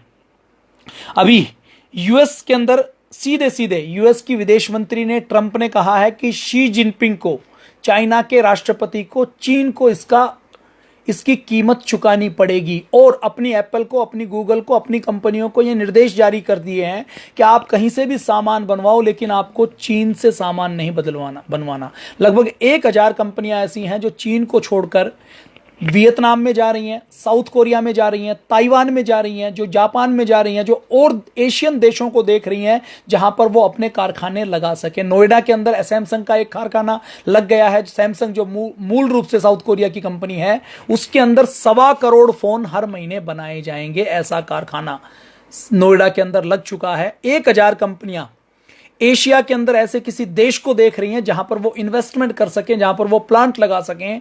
भारत के पास भी एक मौका आएगा, लेकिन इस मौके में दिक्कत क्या है कि भारत के अंदर विपक्षी दल इतने बदमाश हैं, इतने चरित्रहीन हैं कि उनके लिए कोई देश मायने नहीं रख सकता। आज भी आजादी के 70 सालों बाद भी चीन ने जहां कैलाश मानसरोवर झील तक, तिब्बत के अंदर जहां घास का तिनका नहीं उगता, वहां पर मैं 2010 की बात कर रहा हूं। 2010 में जब मेरा तिब्बत जाना हुआ, चाइना जाना हुआ, तो उस समय उन्होंने ऐसे हाईवे बनाए हुए थे जो दिल्ली से लेकर आगरा तक का यमुना एक्सप्रेस वे बना हुआ है, वैसे हाईवे तो उन्होंने तिब्बत में बनाए हुए थे। मैं शंघाई की बात नहीं कर रहा, मैं बीजिंग की बात नहीं कर रहा, मैं वुहान की बात नहीं कर रहा। इन सारे शहरों के अंदर तो उन्होंने एक शहर बना दिया इलेक्ट्रॉनिक्स का, जहां पर इलेक्ट्रॉनिक्स के डायोड से लेकर, इलेक्ट्रॉनिक्स के वायर से लेकर, आपको कुछ भी इलेक्ट्रॉनिक्स का बनवाना है तो आपको एक शहर के अंदर हर चीज बनाने वाला मिलेगा। उस चीज का प्रोजेक्ट को बनाने वाला, प्रोजेक्ट के अनुसार उसकी डिजाइनिंग करने वाला, उसकी टूल एंड डाई बनाने वाला, उसके असेंबल करने वाला, उसको अलग अलग पार्ट में बनाने वाला, जैसी क्वालिटी चाहिए वैसी क्वालिटी बनाने वाला, जिस रेट में चाहिए उस रेट में बनाने वाला, और उसके बाद उसकी पैकेजिंग से लेकर, उसकी मार्केटिंग से लेकर, उसकी डिलीवरी से लेकर, उसके ट्रांसपोर्टेशन से लेकर, उसके बैंकिंग सिस्टम से लेकर, सारी व्यवस्थाएं उन्होंने एक छत के नीचे उपलब्ध करवाई हैं। एक शहर इलेक्ट्रॉनिक्स के लिए बना दिया, एक शहर मोबाइल फोन के लिए बना दिया, एक शहर बना दिया कि यहां पर पिचकारी और गुब्बारे बनेंगे, यहां पर लाइट बनेगी दिवाली की। एक शहर ऐसा बना दिया जहां पर सजावटी चीजें बनेगी, जहां पर फोटो फ्रेम से लेकर दूसरी सजावटी चीजें बनेगी। तो हम सुबह उठते हैं ना, तो सुबह उठते ही हमारी सुबह चाइनीज वस्तुओं के साथ होती है और हमारी शाम चाइनीज वस्तुओं के साथ होती है। मैं एक दिन एक लेक्चर दूंगा। यूएसए की एक महिला ने एक बार संकल्प लिया कि मैं कोई भी चाइनीज वस्तु का प्रयोग नहीं करूंगी, तो उसने एक पुस्तक लिखी, 1 year without Chinese product. Internet के ऊपर उपलब्ध है, आप भी पढ़ सकते हैं चाहे तो, नहीं तो मैं उसकी किसी दिन आपको उसका ब्रीफ आपसे शेयर करूंगा कि चाइना किस कदर हमारे एक एक हिस्से में घुसा हुआ है। और आपको मेरी बात यदि अच्छी लग रही हो तो मैं रोज रात को 8 बजे लाइव आता हूं। लाइव देखते देखते आप इसको शेयर जरूर कर दीजिए, इसलिए नहीं कि मेरा कार्यक्रम है इसलिए शेयर कीजिए। यह सारा कार्यक्रम आपको अपनी भाषा में भी कहना है, अभी कार्यक्रम बाकी है। एक संदेश मैं दे रहा हूं कि सुनते सुनते टैप कर दीजिए और शेयर कर दीजिए, ताकि अधिक से अधिक लोग इसको देख सकें, अधिक से अधिक लोग जुड़ सकें। देखिए, कोई देश महान तब बनता है सबसे पहले जब उस देश के लोगों के मन में देशभक्ति के विचार अंकुरित होते हैं। उसके मन में यह भाव आता है कि हमारा देश कभी भी दबा कुचला देश नहीं रहा। कोई बच्चा आपके यहां पैदा हुआ, आप किसी पौधे को देखिए, आपके घर में 2 गमले हैं, एक पौधे को आप गाली देना शुरू कर दीजिए और एक पौधे को रोज सुबह उठकर आप शाबाश कहना शुरू कर दीजिए कि आप बहुत अच्छे हो, आपके अंदर बहुत अच्छे फल आएंगे। तो जिस पौधे को आप गाली देंगे वो पौधा मुरझा जाएगा और जिसको शाबाशी देंगे वो पौधा पुष्पित और पल्लवित हो जाएगा। तो हमारे मस्तिष्क को विचारों की खुराक चाहिए, वो विचारों की खुराक हमें मिलेगी हमारे इतिहास से, हमारे सामान्य ज्ञान से, हमारे बोध से, हमारे चिंतन से, हमारे विचारों से। और वो खुराक हमें एजुकेशन सिस्टम के माध्यम से विपरीत दी गई। हमें खुराक ये दी गई कि हम तो कायर थे, हम तो कमजोर थे, हम तो बुज़दिल थे। सिकंदर आया, हमें पीट कर चला गया। अलाउद्दीन खिलजी आया, हमें पीट कर चला गया। मोहम्मद बिन कासिम आया, हमारी पिटाई करके चला गया। अहमद शाह अब्दाली आया, वो हमारी पिटाई करके चला गया। बाबर आया, उसने हमें पीटा। हुमायूं आया, उसने हमारी पिटाई की। अकबर आया, उसने हमारे ऊपर राज किया। जहांगीर आया, शाहजहां आया, औरंगजेब आया, सबने हमारी पिटाई की। मतलब हम पिटते ही रहे। ये हमारा अतीत नहीं है। हमारा अतीत 1,96,98,53,121 वर्ष का है। तो इसको चलते चलते शेयर जरूर कर दीजिए। इसलिए शेयर कर दीजिए ताकि दूसरे लोग जाग सकें। सबसे पहले विचार उत्पन्न होगा, कट्टरता उत्पन्न होगी, वैचारिक कट्टरता, कि हमारे लिए हमारा देश पहले है। जब इजराइल के लिए देश पहले है, जापान के लिए देश पहले है, जर्मनी के लिए देश पहले है, फ्रांस के लिए देश पहले है, साउथ कोरिया के लोगों के लिए देश पहले है, ताइवान छोटा सा 2.5 करोड़ का देश, चाइना उसको आंखें दिखाता है, और चाइना और ताइवान का कोई कंपैरिजन नहीं है। आज ताइवान खुलकर चाइना की आंखों में आंखें डालकर यह कहता है कि हम आपसे दबेंगे नहीं। क्यों? क्योंकि उनके एक एक व्यक्ति के अंदर देशभक्ति की भावना कूट कूट कर भरी हुई है। मैं आपको एक स्टोरी सुनाता हूं। मेरा एक दोस्त गुड़गांव में टूल एंड डाई की कंपनी में इंजीनियर है, डाई टूल सेक्शन का इंचार्ज है। तो उनको कई बार जब मशीनें खरीदनी होती है ना, सीएनसी मशीनें, कंप्यूटराइज न्यूमेरिकल कंट्रोल मशीनें, कंप्यूटराइज मशीनें, लेथ की मशीन, मिलिंग की मशीन, ड्रिलिंग की मशीन, ये टूल एंड डाई मेकिंग की मशीन, तो ये खरीदने के लिए वो कई बार जब आवेदन मंगवाते हैं तो उनकी जो कंपनी है वो मूल रूप से चाइनीज कंपनी है, ताइवान की कंपनी है। तो उनको निर्देश है कि आपको कोई मशीन खरीदनी हो, और मान लीजिए आपको एक मशीन 1 करोड़ रुपए की चाइना से मिल रही है, और दूसरी आपके पास जितनी कोटेशन है उसमें आपको मशीन, जापानी मशीन 1.25 करोड़ रुपए की मिल रही है, साउथ कोरिया से आपको 1.5 करोड़ रुपए की मिल रही है, वियतनाम से आपको 2.25 करोड़ रुपए की मिल रही है, जापान से या जर्मनी से आपको और महंगी मिल रही है। तो कह रहे कि चाइना का ऑर्डर आपको कैंसिल करना है, चाइना को ड्रॉप करना है, कोई भी बहाना लगाकर आपको चाइना की कोटेशन को डिस्क्वालीफाई करना है। और यदि 10-20% महंगी भी मिले तो ताइवान के लोग जापान की मशीन खरीदना पसंद करते हैं, साउथ कोरिया की मशीन खरीदना पसंद करते हैं, वियतनाम की खरीद लेंगे, जर्मनी की खरीद लेंगे, किसी यूरोपियन देश की खरीद लेंगे, लेकिन वो चाइना की नहीं खरीदना चाहते। तो आज जिन 3 पत्रकारों को चीन ने बाहर निकाला, उन 3 पत्रकारों को ताइवान ने यह कहा कि आओ हमारे पास आओ। और आज ताइवान ये कहता है कि हम चीन के डर में नहीं जिएंगे। ताइवान आज युद्ध का अभ्यास कर रहा है, चाइना उसको डराने की कोशिश कर रहा है। जब WHO की मीटिंग हुई तो चाइना ने कोशिश की कि ताइवान को उससे निकाल दिया जाए, तो ताइवान ने वहां पर विरोध दर्ज करवाया। और अब ताइवान के साथ जापान खड़ा है, क्योंकि जापान चीन का स्वाभाविक दुश्मन है। चीन का दुश्मन ताइवान, तो ताइवान और जापान एक साथ दोस्त हैं। ऐसे ही ताइवान के साथ अब अमेरिका चीन का दुश्मन है, चीन को मजा चखाना है। तो चीन को मजा चखाने के लिए किसको अपलिफ्ट करने की आवश्यकता है? ताइवान को अपलिफ्ट करने की आवश्यकता है।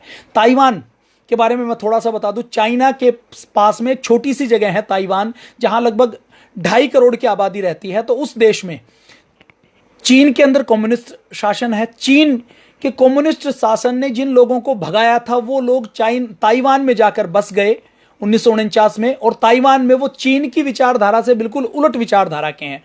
वो चाइना के अंदर नेशनल, जो राष्ट्रवादी व्यक्ति थे वो थे, जो डेमोक्रेसी चाहते थे। चाइना ने कम्युनिज्म को चुना, और कम्युनिस्ट पार्टी बनते हुए चाइना के अंदर केवल एक पार्टी है। चाइना को कहा जाता है पीपल्स रिपब्लिक ऑफ चाइना, और ताइवान को कहा जाता है रिपब्लिक ऑफ चाइना। ताइवान कहता है कि असली चीन मैं हूं और ये सारा मेरा हिस्सा था। अब जो कम्युनिस्ट चीन है वो ये कहता है कि मैं चीन हूं और ये ताइवान तो हमारा एक छोटा सा स्टेट है। अभी ताइवान के अंदर एक स्टेट 2 रूल, ऐसा कुछ सिस्टम चल रहा है, जिसमें हांगकांग में और ताइवान में अलग सिस्टम चलता है। उनका संविधान अलग है, उनकी संसद अलग है, लेकिन ताइवान उसके ऊपर दादागिरी करता है। चीन उसके ऊपर दादागिरी करता है। ऐसी दादागिरी करता है, वो ताइवान को कहता है कि आप कहीं एम्बेसी नहीं खोल सकते, किसी इंटरनेशनल मंच पर, किसी इंटरनेशनल ग्रुप में अलग देश की हैसियत से जा नहीं सकते। तो अब ताइवान भी चीन को आंखें दिखा रहा है। क्यों? क्योंकि उसके साथ अमेरिका खड़ा है। भारत अभी कुछ बोल नहीं रहा, चाइना का विरोध नहीं कर रहा, खुलकर कुछ बोल नहीं रहा, चाइना को क्लीन चिट भी नहीं दे रहा। चाइना के फॉरेन मिनिस्टर का फोन आता है, हमारे फॉरेन मिनिस्टर के जो हमारे चीफ सेक्रेटरी हैं एस जयशंकर जी, उनके पास कहता है कि देखो लोग इसको चाइनीज वायरस कह रहे हैं, वुहान वायरस कह रहे हैं, तो आप इसका विरोध करो। तो हमारी विदेश मंत्रालय के लोग कहते हैं कि जिसके ऊपर विचार करते हैं, कुछ नहीं कहते हैं। तो चाइना का अभी खुलकर सरकारी स्तर पर भारत विरोध नहीं कर रहा। क्यों? क्योंकि भारत बहुत बड़ी मात्रा में आज चाइना के ऊपर निर्भर करता है। सोलर सेल आएगा चाइना से आएगा, मोबाइल फोन आएगा चाइना से आएगा, चिप आएगी चाइना से आएगी, मदरबोर्ड आएगा चाइना से आएगा। जितनी टेक्नोलॉजी की चीजें हैं, गुब्बारे से लेकर हमारे देवी देवता से लेकर हमारे सजावटी सामान से लेकर सब चाइना से आ रहा है। तो कुछ सामान तो हम बना सकते हैं, लेकिन सारा अभी नहीं बना सकते। चाइना से हम जो सामान मंगवाते हैं वो 5 लाख करोड़ का मंगवाते हैं। चाइना जो हमसे सामान खरीदता है, हम चाइना से धागा खरीदते हैं, कपड़ा खरीदते हैं। चाइना हमसे कपड़ा या धागा नहीं खरीदता, हमसे कपास खरीदता है। उस कपास के अंदर वैल्यू एडिशन करता है और कई गुना में हमें बेचता है। तो हमें चाइना का विरोध करना है, चाइना के प्रोडक्ट का विरोध करना है, ताकि एक देशभक्ति की भावना जगे। तो हरीश साल्वे अपने देश के जाने माने वकील हैं, देशभक्ति के लिए, आतंकवादियों को सजा दिलवाने के लिए लगातार लड़ाई करते हैं। तो हमारे देश के कुछ राष्ट्रवादी व्यक्तियों ने बात की कि चीन के ऊपर कोई मुकदमा किया जाए, चीन को मजा चखाया जाए। तो हरीश साल्वे के साथ कुछ लोगों का डिस्कशन हुआ। तो हरीश साल्वे ने कहा कि देखो, चीन के ऊपर अब हम कुछ कर नहीं सकते, यहां पर हम कुछ करेंगे तो भारत की कोर्ट से तो उसको कोई सम्मन भी जारी नहीं हो सकता, भारत की कोर्ट से कुछ हो नहीं सकता। और हरीश साल्वे जी कहते हैं कि चीन अभी वर्ल्ड पावर है, वर्ल्ड की 2nd नंबर की इकोनॉमी है। 20 ट्रिलियन डॉलर की यूएसए की इकोनॉमी, 12 ट्रिलियन डॉलर की चाइना की इकोनॉमी, और भारत यूएसए का 10वां हिस्सा। मतलब यूएसए के अंदर अगर हर साल 2000 रुपए का काम होता है तो भारत के अंदर 200 रुपए का होता है, और चाइना के अंदर 1200 रुपए का। मतलब भारत से चीन 6 गुना बड़ा जीडीपी में है, भारत से यूएसए 20 गुना ज्यादा बड़ा है। तो भारत आज चाइना से 5 लाख करोड़ रुपए का सामान खरीदता है, बेचता कितने का है? 1 या सवा 1,16,000 करोड़ का बेचता है, जो अभी लास्ट फिगर आई है।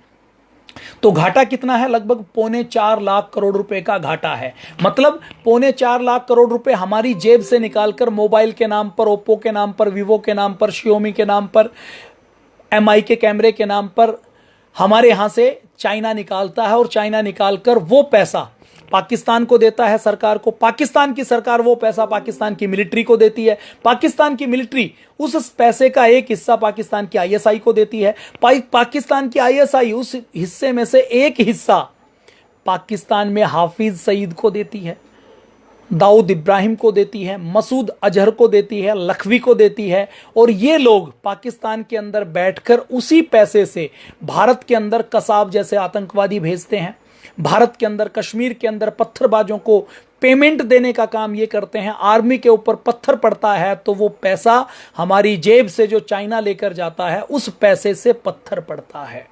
हमारे सैनिकों के ऊपर बॉर्डर पर जो गोली चलती है, उस गोली का पैसा हमसे जो चाइना हमारे देवी देवताओं की मूर्ति बेचकर, झालर बेचकर, हमारे यहां होली के गुब्बारे बेचकर, होली का रंग बेचकर, होली की पिचकारी बेचकर, अपने चाइना का कैमरा बेचकर, अपने चाइना का मोबाइल बेचकर हमसे जो पैसा लेता है, उसका एक हिस्सा पाकिस्तान में ग्वादर पोर्ट को डेवलप करने का काम कर रहा, कॉरिडोर बनाने का काम कर रहा। हमारा भारत माता का मस्तक जो पीओके हम देखते हैं, उसके आधे हिस्से के ऊपर तो अभी भी पाकिस्तान का कब्जा है। हमारी मिलिट्री, हमारी आर्मी, हमारी बीएसएफ उस बॉर्डर के ऊपर नहीं है जो नक्शे के अंदर जहां से पाकिस्तान शुरू होता है। नक्शे के अंदर जहां से पाकिस्तान शुरू होता है, उससे कई मील पहले जो लाइन ऑफ कंट्रोल है, जो आज की लाइन ऑफ कंट्रोल है, वहां पर अपनी आर्मी रहती है।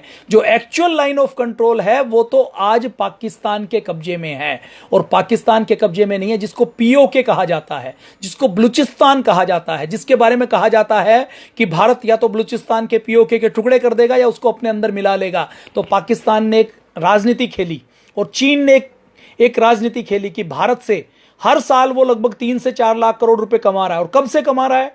कई सालों से कमा रहा है। उस पैसे से उसने चाइना से लेकर, तिब्बत से होते हुए, अक्साई चीन से होते हुए, उस पीओके से पाकिस्तान का वो कश्मीर का हिस्सा जो है भारत का, भारत के नक्शे में है, लेकिन जिसने चाइना के ऊपर कब्जा किया हुआ है, उस नक्शे से उसने पूरी रेल लाइन बिछाई है, पूरा कॉरिडोर बनाया है, पूरी गैस की लाइन बिछाई है, पूरी पाइपलाइन बिछाई है, और वो उसको क्रॉस करते हुए, पाकिस्तान को क्रॉस करते हुए ग्वादर पोर्ट तक जाती है ताकि वो अपना माल भेज सके। और अब उस पीओके में, वो पीओके भारत और पाकिस्तान का मुद्दा नहीं है, उसमें तीसरी पार्टी बन गई है। वो पार्टी जबरदस्ती चाइना बन गई है। अब कल को हम जबरदस्ती उस पीओके को लेना चाहें, पाकिस्तान को दबाना चाहें, तो चाइना खड़ा हो जाएगा कि यहां पर तो मेरी इन्वेस्टमेंट है, मेरा पैसा लगा हुआ है, इसके ऊपर आपकी आर्मी यदि आई आपने इसके ऊपर कब्जा करने की कोशिश की तो मेरी आर्मी भी आकर आपका विरोध करेगा। मतलब एक जबरदस्ती की थर्ड पार्टी बन चुका है चाइना। तो ये काम यहां पर हो रहा है।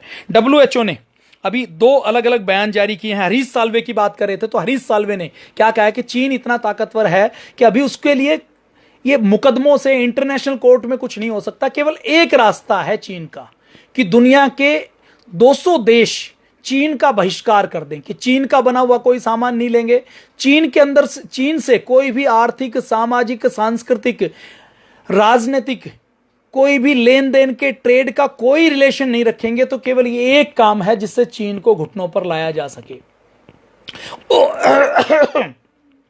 ऑस्ट्रेलिया के प्रधानमंत्री ने भी आज बयान जारी किया है कि डब्ल्यूएचओ भरोसे के लायक नहीं है।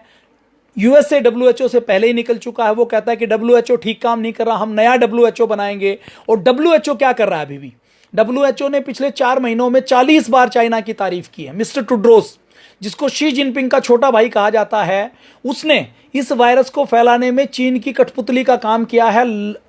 पूरी दुनिया में इस वायरस को जब पहली सूचना मिली, देखिए ताइवान ने 31 दिसंबर को सूचना की कि यह वायरस खतरनाक है, यह आदमी से आदमी के बीच में फैलता है। ताइवान की चिट्ठी को डब्ल्यूएचओ ने रद्दी की टोकरी में डाल दिया। दूसरी सूचना दी चीन ने, डब्ल्यूएचओ ने चीन की सूचना के ऊपर कोई कार्रवाई नहीं की। 31 दिसंबर को कोई कार्रवाई नहीं की। पूरा जनवरी बीत जाता है, फरवरी बीत जाता है, मार्च बीत जाता है, तो 12 मार्च को इसको महामारी घोषित करते हैं। मतलब पहला केस आने के 72 दिन बाद, और आज ताइवान ने कहा है, पूरी दुनिया ने डब्ल्यूएचओ से पूछा है कि जब ताइवान ने साफ साफ कहा था कि ये वायरस हमारे ताइवान में आया है, ये आदमी से आदमी के बीच में फैलता है, तो आपने फ्लाइट क्यों नहीं रोकी, आपने ट्रेड क्यों नहीं रोका, आपने इसको 31 दिसंबर को या जनवरी के फर्स्ट वीक में या सेकंड वीक में महामारी घोषित क्यों नहीं किया, आपने इसकी जांच के लिए स्पेशलिस्ट वैज्ञानिकों की, रिसर्चर्स की टीम क्यों नहीं भेजी, आपने इसका जीनोम स्ट्रक्चर क्यों नहीं लिया, आपने इसकी सारी रिपोर्टिंग क्यों नहीं ली, आपने फ्लाइट के ऊपर बैन क्यों नहीं लगाया। और 12 मार्च तक भी डब्ल्यूएचओ ने फ्लाइट के ऊपर बैन नहीं लगाया। जैसे कि डब्ल्यूएचओ और शी जिनपिंग चाहते हो कि हमारे यहां तो ये गलती से फैल गया, लेकिन अब पूरी दुनिया में फैल जाए तो पूरी दुनिया की फैक्ट्री बंद हो, चाइना की फैक्ट्रियां चलें, पूरी दुनिया का पैसा चाइना के पास आ जाए, घटिया मास्क बेचे, घटिया पीपी किट बेचे, घटिया टेस्टिंग किट बेचे। भारत के अंदर जो 2.5 लाख टेस्टिंग किट आई, 60,000 फर्जी 60,000 ऐसी पाई गई जो बिल्कुल खराब थी। कनाडा के अंदर मास्क भेजे, लगाते लगाते फट गई। इटली के अंदर जो सामान इटली ने मानवता के नाते चीन को दिया था, उसी को वापस भेज दिया। इतनी कारस्तानी करने का काम चीन कर रहा। 100 रुपए का N95 का मास्क जिसकी कीमत 80 से 100 रुपए है, उसको 500 रुपए में बेचने का, एडवांस पेमेंट पर बेचने का बेशर्मी से काम चाइना कर रहा है। पूरी दुनिया की फैक्ट्रियां बंद हैं, लेकिन चाइना का वुहान जहां से वायरस फैला वो खुल चुका है। चाइना के सारे शहर खुले हुए हैं।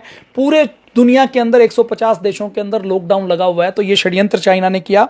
तो अब डब्ल्यूएचओ ने कल परसों क्या कहा कि ये वायरस तो जानवर से आया है। दुनिया के 70% वायरस जानवर के से आते हैं और ये वायरस लैब के अंदर नहीं बनाया गया। अब डब्ल्यूएचओ ने फिर एक और बयान जारी किया। वो बयान क्या जारी किया कि चीन के अंदर जब ये मांग उठी कि अगर ये वायरस जानवरों से आया है और 70% वायरस जानवरों से आए हैं, तो ये जानवरों की मार्केट बंद क्यों नहीं कर दी जाए?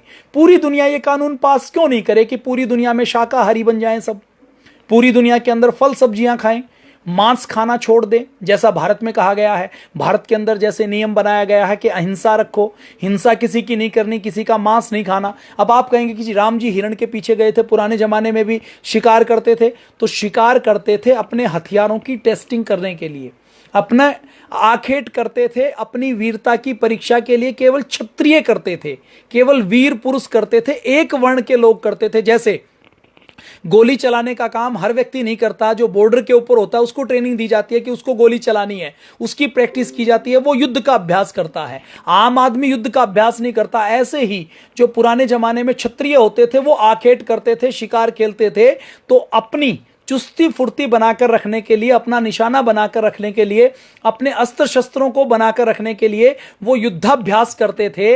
वो केवल क्षत्रिय करते थे, लेकिन वो मारने के बाद उसको खाते नहीं थे।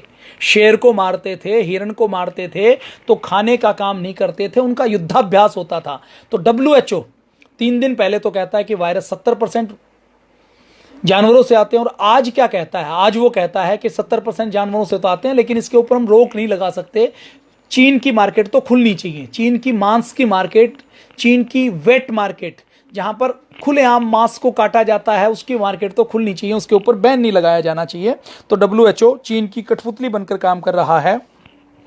वायरस का एक और खतरनाक चीज आई है। वो खतरनाक चीज क्या आई है कि कुछ ऐसे लोग मिले हैं जिनकी आयु 30 से 40 वर्ष की है, उनके अंदर कोई सिम्टम नहीं आया, ना खांसी आई, ना जुकाम आया, ना उनका गला खराब हुआ, ना उनको बुखार आया, और वो अचानक मर, कोरोना पॉजिटिव थे और अचानक मर गए। तो ऐसी एक खतरनाक चीज भी आई है।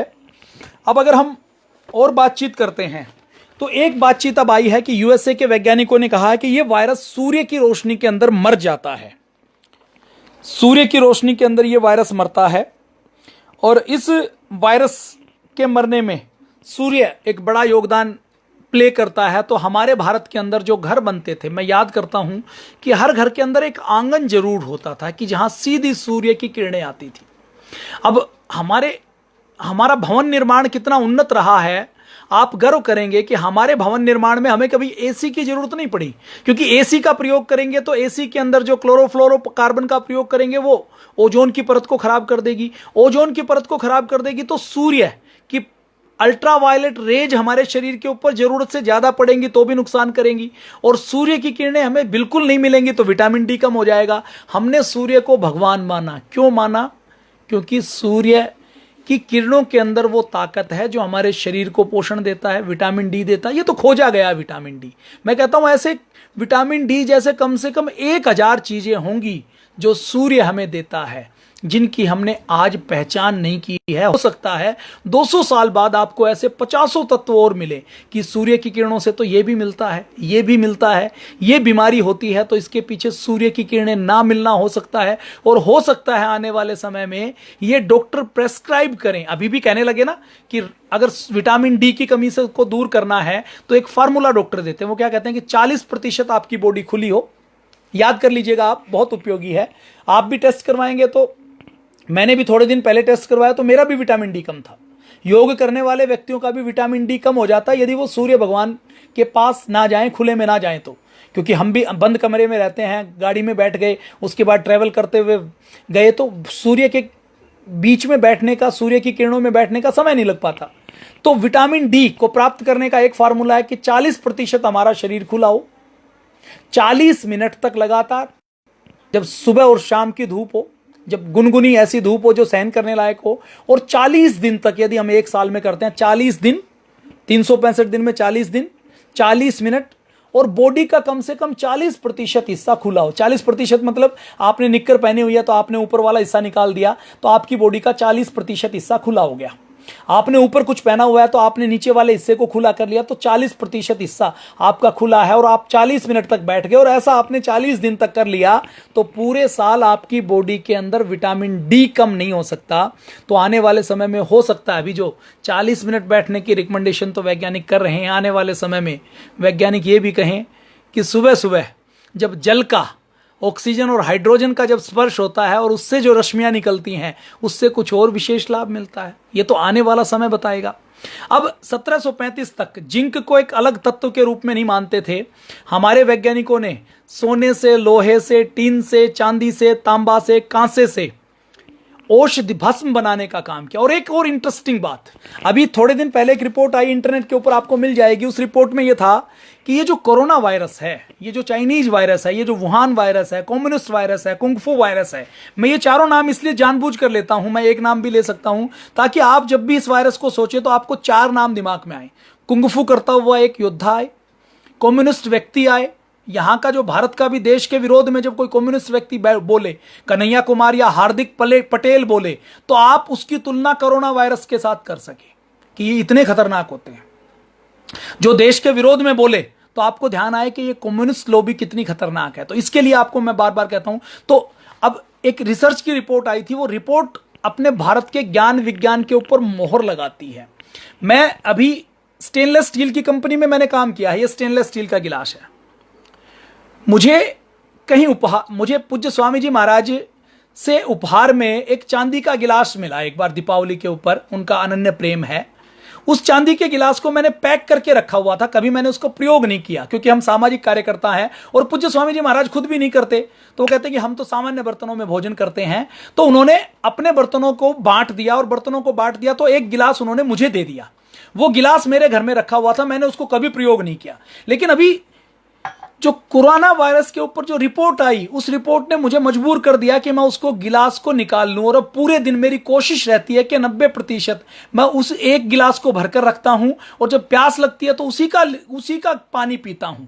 इसलिए नहीं कि चांदी का गिलास में पानी पीना कोई अमीरी का प्रतीक है, मैं बहुत साधारण व्यक्ति हूं, लेकिन यह विज्ञान है। उस विज्ञान को मानते हुए एक रिसर्च की रिपोर्ट आई, वो क्या कहती है, कोरोना के वायरस के ऊपर साइंटिस्ट ने, American institute of infection and virology के नाम से एक इंस्टीट्यूट है, उसने एक रिसर्च की। क्या रिसर्च की कि कोरोना का वायरस लिया, उस वायरस को कार्डबोर्ड के ऊपर, प्लाई के ऊपर रखा, गत्ते के ऊपर रखा, पेपर के ऊपर रखा, स्टेनलेस स्टील के ऊपर रखा, उसको तांबे के ऊपर रखा और उसको हवा में छोड़ा। अब इस रिपोर्ट के रिसर्च के जो नतीजे आते हैं ना, वो भारत के धातु विज्ञान के ऊपर मोहर लगाते हैं।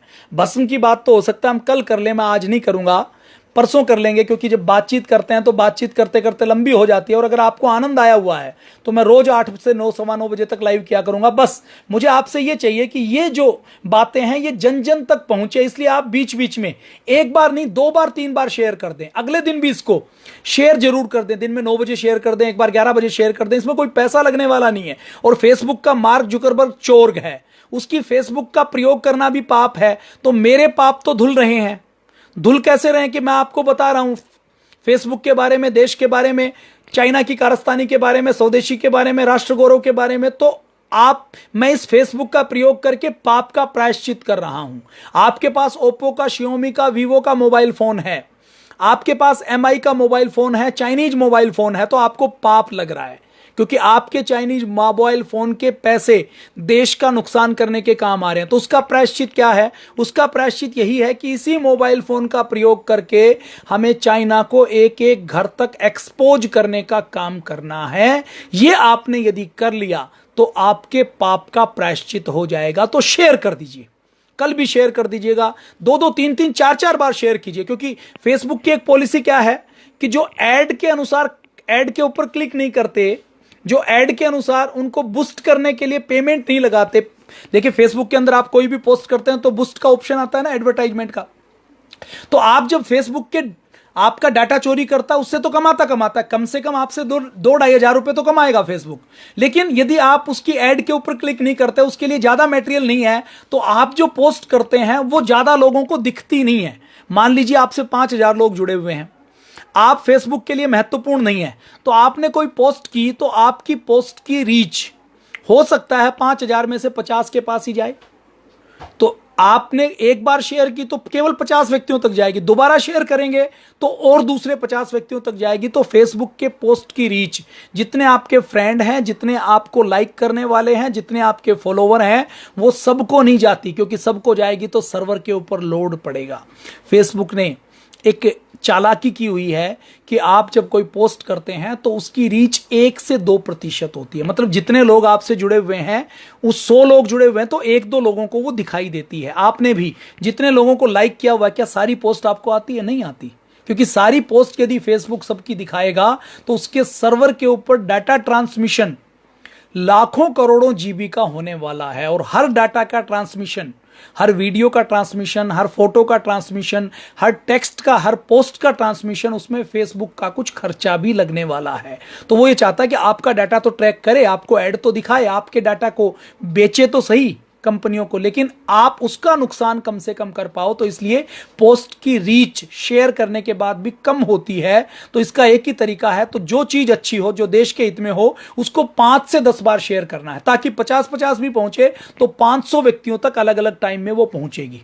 फेसबुक क्या चालाकी करता है कि आपके 500 व्यक्ति जुड़े हुए हैं, तो 50 को एक पोस्ट आपकी भेजेगा, बाकी 50 को दूसरी भेजेगा, बाकी 50 को तीसरी भेजेगा। तो सबको यह लगेगा कि मुझे पोस्ट तो आ रही है, फेसबुक कुछ चालाकी नहीं कर रहा, लेकिन कम आ रही है।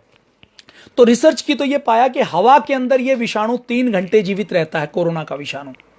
जब उन्होंने रिसर्च की तो यह पाया कि स्टेनलेस स्टील के ऊपर यह विषाणु 24 घंटे जीवित रहता है, 24 घंटे से लेकर 48 घंटे तक। और स्टेनलेस स्टील के बारे में यह माना जाता था कि ये तो चमत्कार है, इससे कोई बहुत अच्छी धातु हो नहीं सकती। स्टेनलेस स्टील की रेलिंग, हॉस्पिटल में जाएंगे तो आप स्टेनलेस स्टील के सर्जरी के इक्विपमेंट, डॉक्टर की कैंची स्टेनलेस स्टील की, डॉक्टर का चाकू स्टेनलेस स्टील का।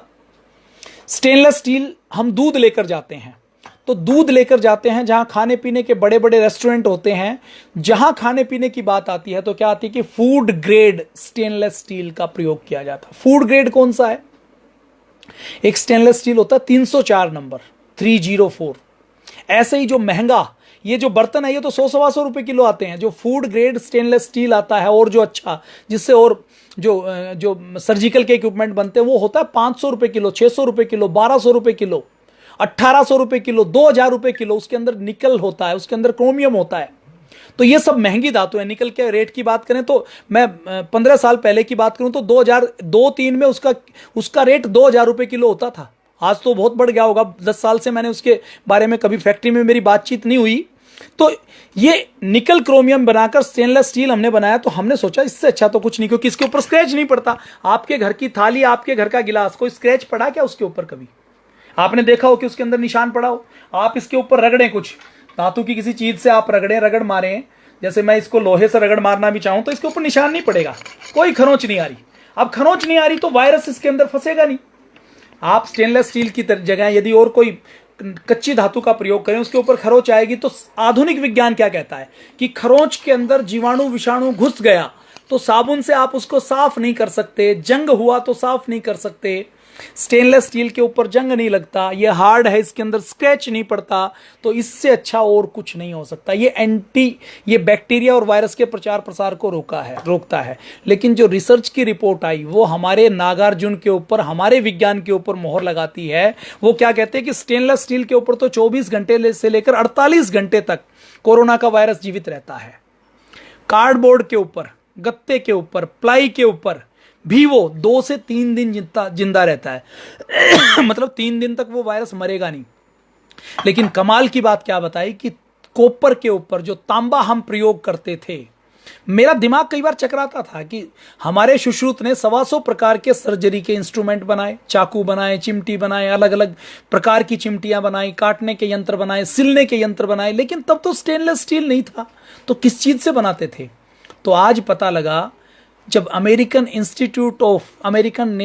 National institute of virology and infection की जो रिपोर्ट आई, आप इंटरनेट के ऊपर पढ़ सकते हैं। आपको केवल इतना डालना है कि तांबा कोरोना, केवल ये 2 शब्द डालिए, आप हिंदी में या इंग्लिश में डाल सकते हैं। कोरोना वायरस, कॉपर, ये 2 शब्द आप डाल दीजिए गूगल के अंदर, आपको पूरी रिपोर्ट मिलेगी। आपको मेरी बात पर आंख बंद करने की बिल्कुल आवश्यकता नहीं है। और आपको एक रिपोर्ट नहीं मिलेगी, आप जब सर्च करेंगे तो गूगल 2.5 सेकंड के अंदर, हो सकता है आपको 500 रिजल्ट दे। 500 2.5 सेकंड के अंदर, 2.5 सेकंड से कम भी लग सकते हैं। तो वो क्या कहती है, वो रिपोर्ट ये कहती है कि तांबे के ऊपर ये वायरस केवल 4 घंटे जीवित रहता है। हवा में कितनी देर रहता है? 3 घंटे। मतलब ऐसा बर्तन जो हवा के बराबर वायरस को, बैक्टीरिया को, फंगस को जीवित रहने दे, वो तांबा है। और ये तांबा हमारे प्राचीन काल में खूब प्रयोग होता था। और ये तांबा ही प्रयोग होता था।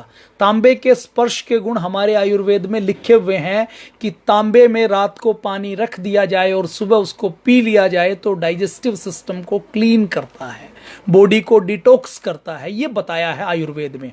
उनके पास कोई American national institute of virology नहीं था, उनके पास कोई इलेक्ट्रॉनिक माइक्रोस्कोप नहीं था। तो कैसे बताया? अब उन्होंने बताया, इसका रीजन बताया कि होता क्या है जब कोई वायरस स्टेनलेस स्टील के ऊपर जाता है तो इसकी कोई केमिकल रिएक्शन इसके निकल से, इसके क्रोमियम से, इसकी धातु के साथ नहीं होती। लेकिन जब वो कॉपर की सतह के ऊपर बैठता है वो कोरोना का वायरस, तो कॉपर के जो कॉपर आयंस रहते हैं वो उस वायरस की आउटर बॉडी को रैप्चर कर देते हैं। वायरस क्या है? वायरस देखिए, होली में आपने गुब्बारा फुलाया है ना, होली के गुब्बारे में एक बाहर गुब्बारा होता है प्लास्टिक का और अंदर पानी भरते हो आप, तो ऐसे ही वायरस के अंदर बाहर एक फैट की या प्रोटीन की एक लेयर होती है गोल गोल, उस लेयर के अंदर उसका आरएनए या डीएनए मटेरियल भरा होता है। वो बाहर की जो लेयर है फैट की और प्रोटीन की, वो लेयर उसको अंदर के आरएनए डीएनए को प्रोटेक्ट करती है। और जब वो लेयर अगर हट जाए, अब साबुन से हम हाथ धोते हैं तो क्या होता है, वो जो बाहर की लेयर है आरएनए और डीएनए के बाहर जो प्रोटीन की और फैट की लेयर है, वो जब साबुन का कास्टिक सोडा, साबुन का जो एसिडिक मटेरियल उसके फैट के कांटेक्ट में आती है, प्रोटीन के कांटेक्ट में आती है, तो उसको फाड़ देती है। और उसको फाड़ने में 20 सेकंड का समय लगता है। तो इसलिए वैज्ञानिक कहते हैं कि जब भी हाथ धो तो 20 सेकंड तक रगड़ने चाहिए, ताकि उस वायरस यदि है जो आंखों से दिखाई नहीं देता तो उसके बाहर की फैट और प्रोटीन की लेयर रैप्चर हो जाए। और रैप्चर हो जाएगा तो उसका आरएनए और डीएनए का मटेरियल बाहर निकल जाएगा तो वो मल्टीप्लाई नहीं हो पाएगा, वो एक तरीके से किल हो जाएगा। ऐसे बैक्टीरिया, फंगस, वायरस ऐसे ही मरते हैं। ये इसका मोटा मोटा सा सिद्धांत है। मैं कोई माइक्रोबायोलॉजिस्ट नहीं हूं, मैं कोई डॉक्टर भी नहीं हूं। मेटलर्जी तो मैंने थोड़ी बहुत पढ़ी है, ये डॉक्टरी तो, और ये बैक्टीरिया वायरस के बारे में तो मैंने बहुत कम पढ़ा है। तो ये ऐसे वायरस मरता है। तो तांबे की सतह पर होता क्या है, जो कॉपर के आयन है, कॉपर के आयंस उस बैक्टीरिया के बाहर वैसा ही इफेक्ट करते हैं जैसे साबुन करता है, जैसे सैनिटाइजर करता है। कॉपर के आयन उस बैक्टीरिया के, उस कोरोना के आउटर लेयर को रैप्चर कर देते हैं। और जब आउटर लेयर को रैप्चर कर देते हैं तो वो वायरस मर जाता है। मरा हुआ वायरस, जैसे अंदर वायरस है, गिलास के अंदर कॉपर का गिलास है, उस कॉपर के गिलास में वायरस है, उस 4 घंटे वो वायरस रहा, तो कॉपर के आयन ने वायरस के साथ केमिकल रिएक्शन की, वायरस को उसने किल कर दिया। वायरस वहां पर है, आपने पानी डाला, उस किल किए हुए वायरस को आपने पी भी लिया, तो वो आपके सेल्स के अंदर, आपके बॉडी के अंदर जाकर मल्टीप्लाई नहीं कर पाता। देखिए कितना बड़ा विज्ञान है, कितना बड़ा विज्ञान है, अद्भुत विज्ञान है। कॉपर बनाया हमारे पूर्वजों ने, बहुत पहले बनाया, यूरोप में, यूएसए में बना, उससे पहले बनाया। और उस कॉपर के ऊपर कोरोना वायरस केवल 4 घंटे जीवित रहता है। इतना उच्च धातु का विज्ञान हमारा रहा है। तो ये हमारा सुपर साइंस रहा है। भस्म कैसे बनती है, लो भस्म कैसे बनती है, मैं थोड़ी सी चर्चा करूंगा, ताकि आप कल हम और बाकी डिटेल में बात करेंगे। थोड़ी सी बातचीत करूंगा, ताकि बाकी बातचीत कल करेंगे। डॉक्टर प्रफुल्ल चंद्र राय जी ने जो किया, जो हम लोगों ने किया, जब कोई भस्म बनाई जाती है तो उस भस्म के बनाने में मैं आपके सामने केवल एक भस्म की बात करता हूं, लोहे की भस्म की। लोहे की भस्म जब बनाई जाती है तो लोहे की भस्म में लोहे की एक वैरायटी ली जाती है। जैसे 100 ग्राम आपने लोहा लिया तो उसके 16 गुना ज्यादा उसका त्रिफला लेते हैं, फिर उसको 28 गुना ज्यादा उसका में पानी लेते हैं। त्रिफला को 8 गुना जल में भिगोकर रात में उसको भिगोकर रखते हैं, फिर उसको आग पर चढ़ाते हैं, फिर उसका क्वाथ बनाते हैं। फिर जब वो 1/4 बच जाता है तो उस क्वाथ को तैयार करके लोहे के पत्रों को आग के ऊपर चढ़ाते हैं। गर्म होने के बाद इन पत्रों को फिर त्रिफला के अंदर बुझाते हैं। इस लो पत्र को त्रिफला के अंदर ये बुझाने की प्रक्रिया 7 बार करते हैं। और 7 बार करने के बाद कई इसके अंदर और शुद्धिकरण का काम करते हैं। इसको गोमूत्र में, इसको छाछ में, इसको एलोवेरा के अंदर अलग अलग तरीके से इसकी भावना देते हैं। फिर कितने पुटी बनानी है, 100 पुटी बनानी है या 1000 पुटी बनानी है, मतलब गज पुटी या सहस्त्र पुटी जो भस्म बनानी होती है, उतनी बार इस प्रोसेस को दोहराया जाता है। तो हर चीज का कोई ना कोई इफेक्ट होगा। आंवले के अंदर आंवले के विटामिन का कुछ असर होगा, हरड़ बहेड़ा का कुछ असर होगा, उसके साथ साथ त्रिफला का कुछ असर होगा, जल का कुछ असर है, गाय की छाछ का कुछ असर है, कुल दाल के पानी का असर है, एलोवेरा के क्वाथ का असर है। तो ये सारी चीजों की केमिकल रिएक्शन को कैसे समझा होगा, कितना बड़ा विज्ञान हमारे भारत में रहा होगा। मैं नतमस्तक हो जाता हूं महर्षि चरक के सामने, महर्षि सुश्रुत के सामने, नागार्जुन के सामने, हमारे भारत के ऋषियों के सामने, कि इतना अद्भुत विज्ञान हमारे भारत देश में रहा। तो मैं आज वाणी को विराम देता हूं। विषय फिर अधूरा छूट गया। जो बाकी बचा हुआ विषय है धातु विज्ञान का, उसकी कल बातचीत करें, आज ही करें। मैं कमेंट को ऑन करता हूं, आज करें या कल करें। अभी धातु विज्ञान के बारे में कितनी धातुएं थी, कैसे प्रोसेस किया जाता था, कैसी भट्टी होती थी, इसके बारे में और बातचीत करनी है तो कल करते हैं। धन्यवाद। जय हिंद, वंदे मातरम। भाई अदालत योगी जी, नवीन फुलेरा जी, रामजीवन जी, स्वामी नारायण जी, विजय कुमार चौरसिया जी, अंकुर सिंह जी, समुद्र सिंह राठौर जी, राजू स्वर्णकार जी, बंगाल के मुर्शिदाबाद के हमारे बहुत अच्छे कार्यकर्ता हैं, राय असित जी, प्रियंका जायसवाल जी, ब्रजमोहन जी, आरती जी, भंवरलाल आर्य जी, पूरे कर्नाटक में भंवरलाल जी मैसेज को पहुंचा देते हैं और बहुत अच्छे कार्यकर्ता हैं, पूरे साल प्रवास करते हैं। बहन संजीवनी जी बहुत जिम्मेदार, सोशल मीडिया पर एक्टिव हमारी बहन है। उषा भगत जी, सिद्धेश्वर धोंडी जी, अनिब्रता जी, कुलदीप योगी जी, अदालत योगी जी, भंवरलाल आर्य जी, विनोद भारद्वाज जी, अभय भारती जी, सबको मेरा बहुत बहुत प्रणाम है। भाई पंकज आर्य जी, योग प्रचारक अलीगढ़ से, ये सब हमारे एक एक हीरे हैं जो पतंजलि के मुकुट में जड़े हुए हैं, बहुत समर्पित हैं, जिन्होंने अपने 10-10, 12-12 साल इस सेवा के लिए लगाए हैं और जिनकी सेवा का मूल्यांकन किया जाए तो लाखों रुपए की सेवा जिन्होंने इस मानवता की, इस राष्ट्र की, इस समाज की है। तो आपका बहुत बहुत धन्यवाद। जय हिंद, वंदे मातरम। कल फिर मिलते हैं। आपको कोई नोटिफिकेशन मिले या ना मिले, आपको कुछ मैसेज मिले या ना मिले, आप अपनी ओर से मैसेज कर दिया कीजिए कि 8 बजे हम मिलेंगे।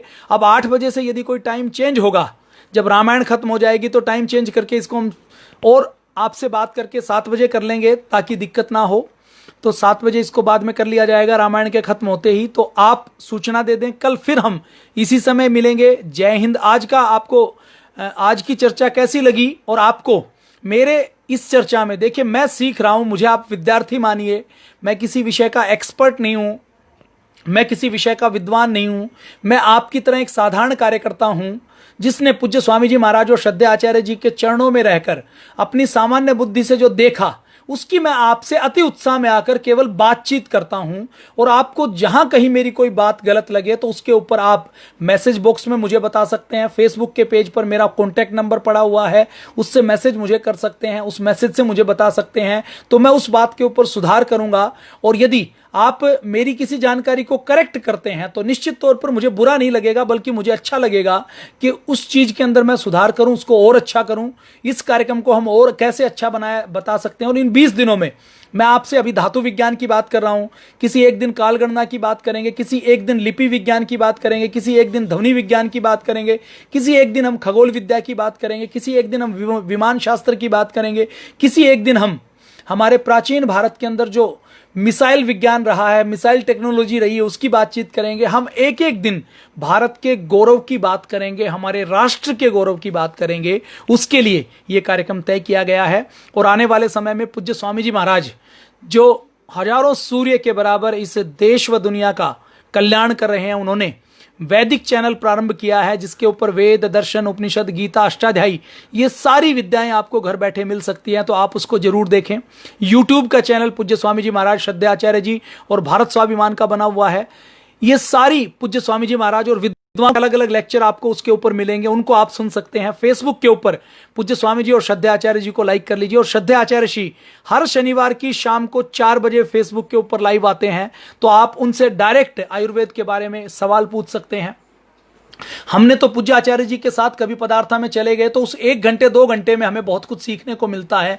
मैनेजमेंट से लेकर, प्रबंधन से लेकर, जितने विषय हो सकते हैं, पूज्य आचार्य जी और पूज्य स्वामी जी महाराज को जब हम देखते हैं तो ये पाते हैं कि ये ऋषियों के अवतार हैं जो भारत को विश्व गुरु बनाने के लिए आए हैं, जो इस भारत को पूरी दुनिया में ऊपर उठाने के लिए, नेतृत्व देने के लिए, भारत को विश्व के ज्ञान विज्ञान के क्षेत्र में दोबारा से स्थापित करने के लिए आए हैं, ऐसा लगता है। तो हमें इनके चरणों में बैठकर सेवा करने का स्थान मिला है, तो हम उनके लिए कृतज्ञ हैं कि एक साधारण व्यक्ति को, एक साधारण बच्चे को उन्होंने ये अवसर दिया कि वो राष्ट्रीय स्तर पर आकर भारत स्वाभिमान की, योग की, आयुर्वेद की सेवा कर सके। तो पूज्य गुरुदेव को हम नमन करते हैं, पूज्य गुरुदेव के चरणों में हम कोटि कोटि वंदन करते हैं, जिन्होंने ये अनुष्ठान किया और जिसमें आप और हम मिलकर बैठकर बात कर रहे हैं, बैठकर चर्चा कर रहे हैं। तो कल 8 बजे हम फिर मिलते हैं, फिर से हम बातचीत करेंगे। जय हिंद, वंदे मातरम, भारत माता की जय।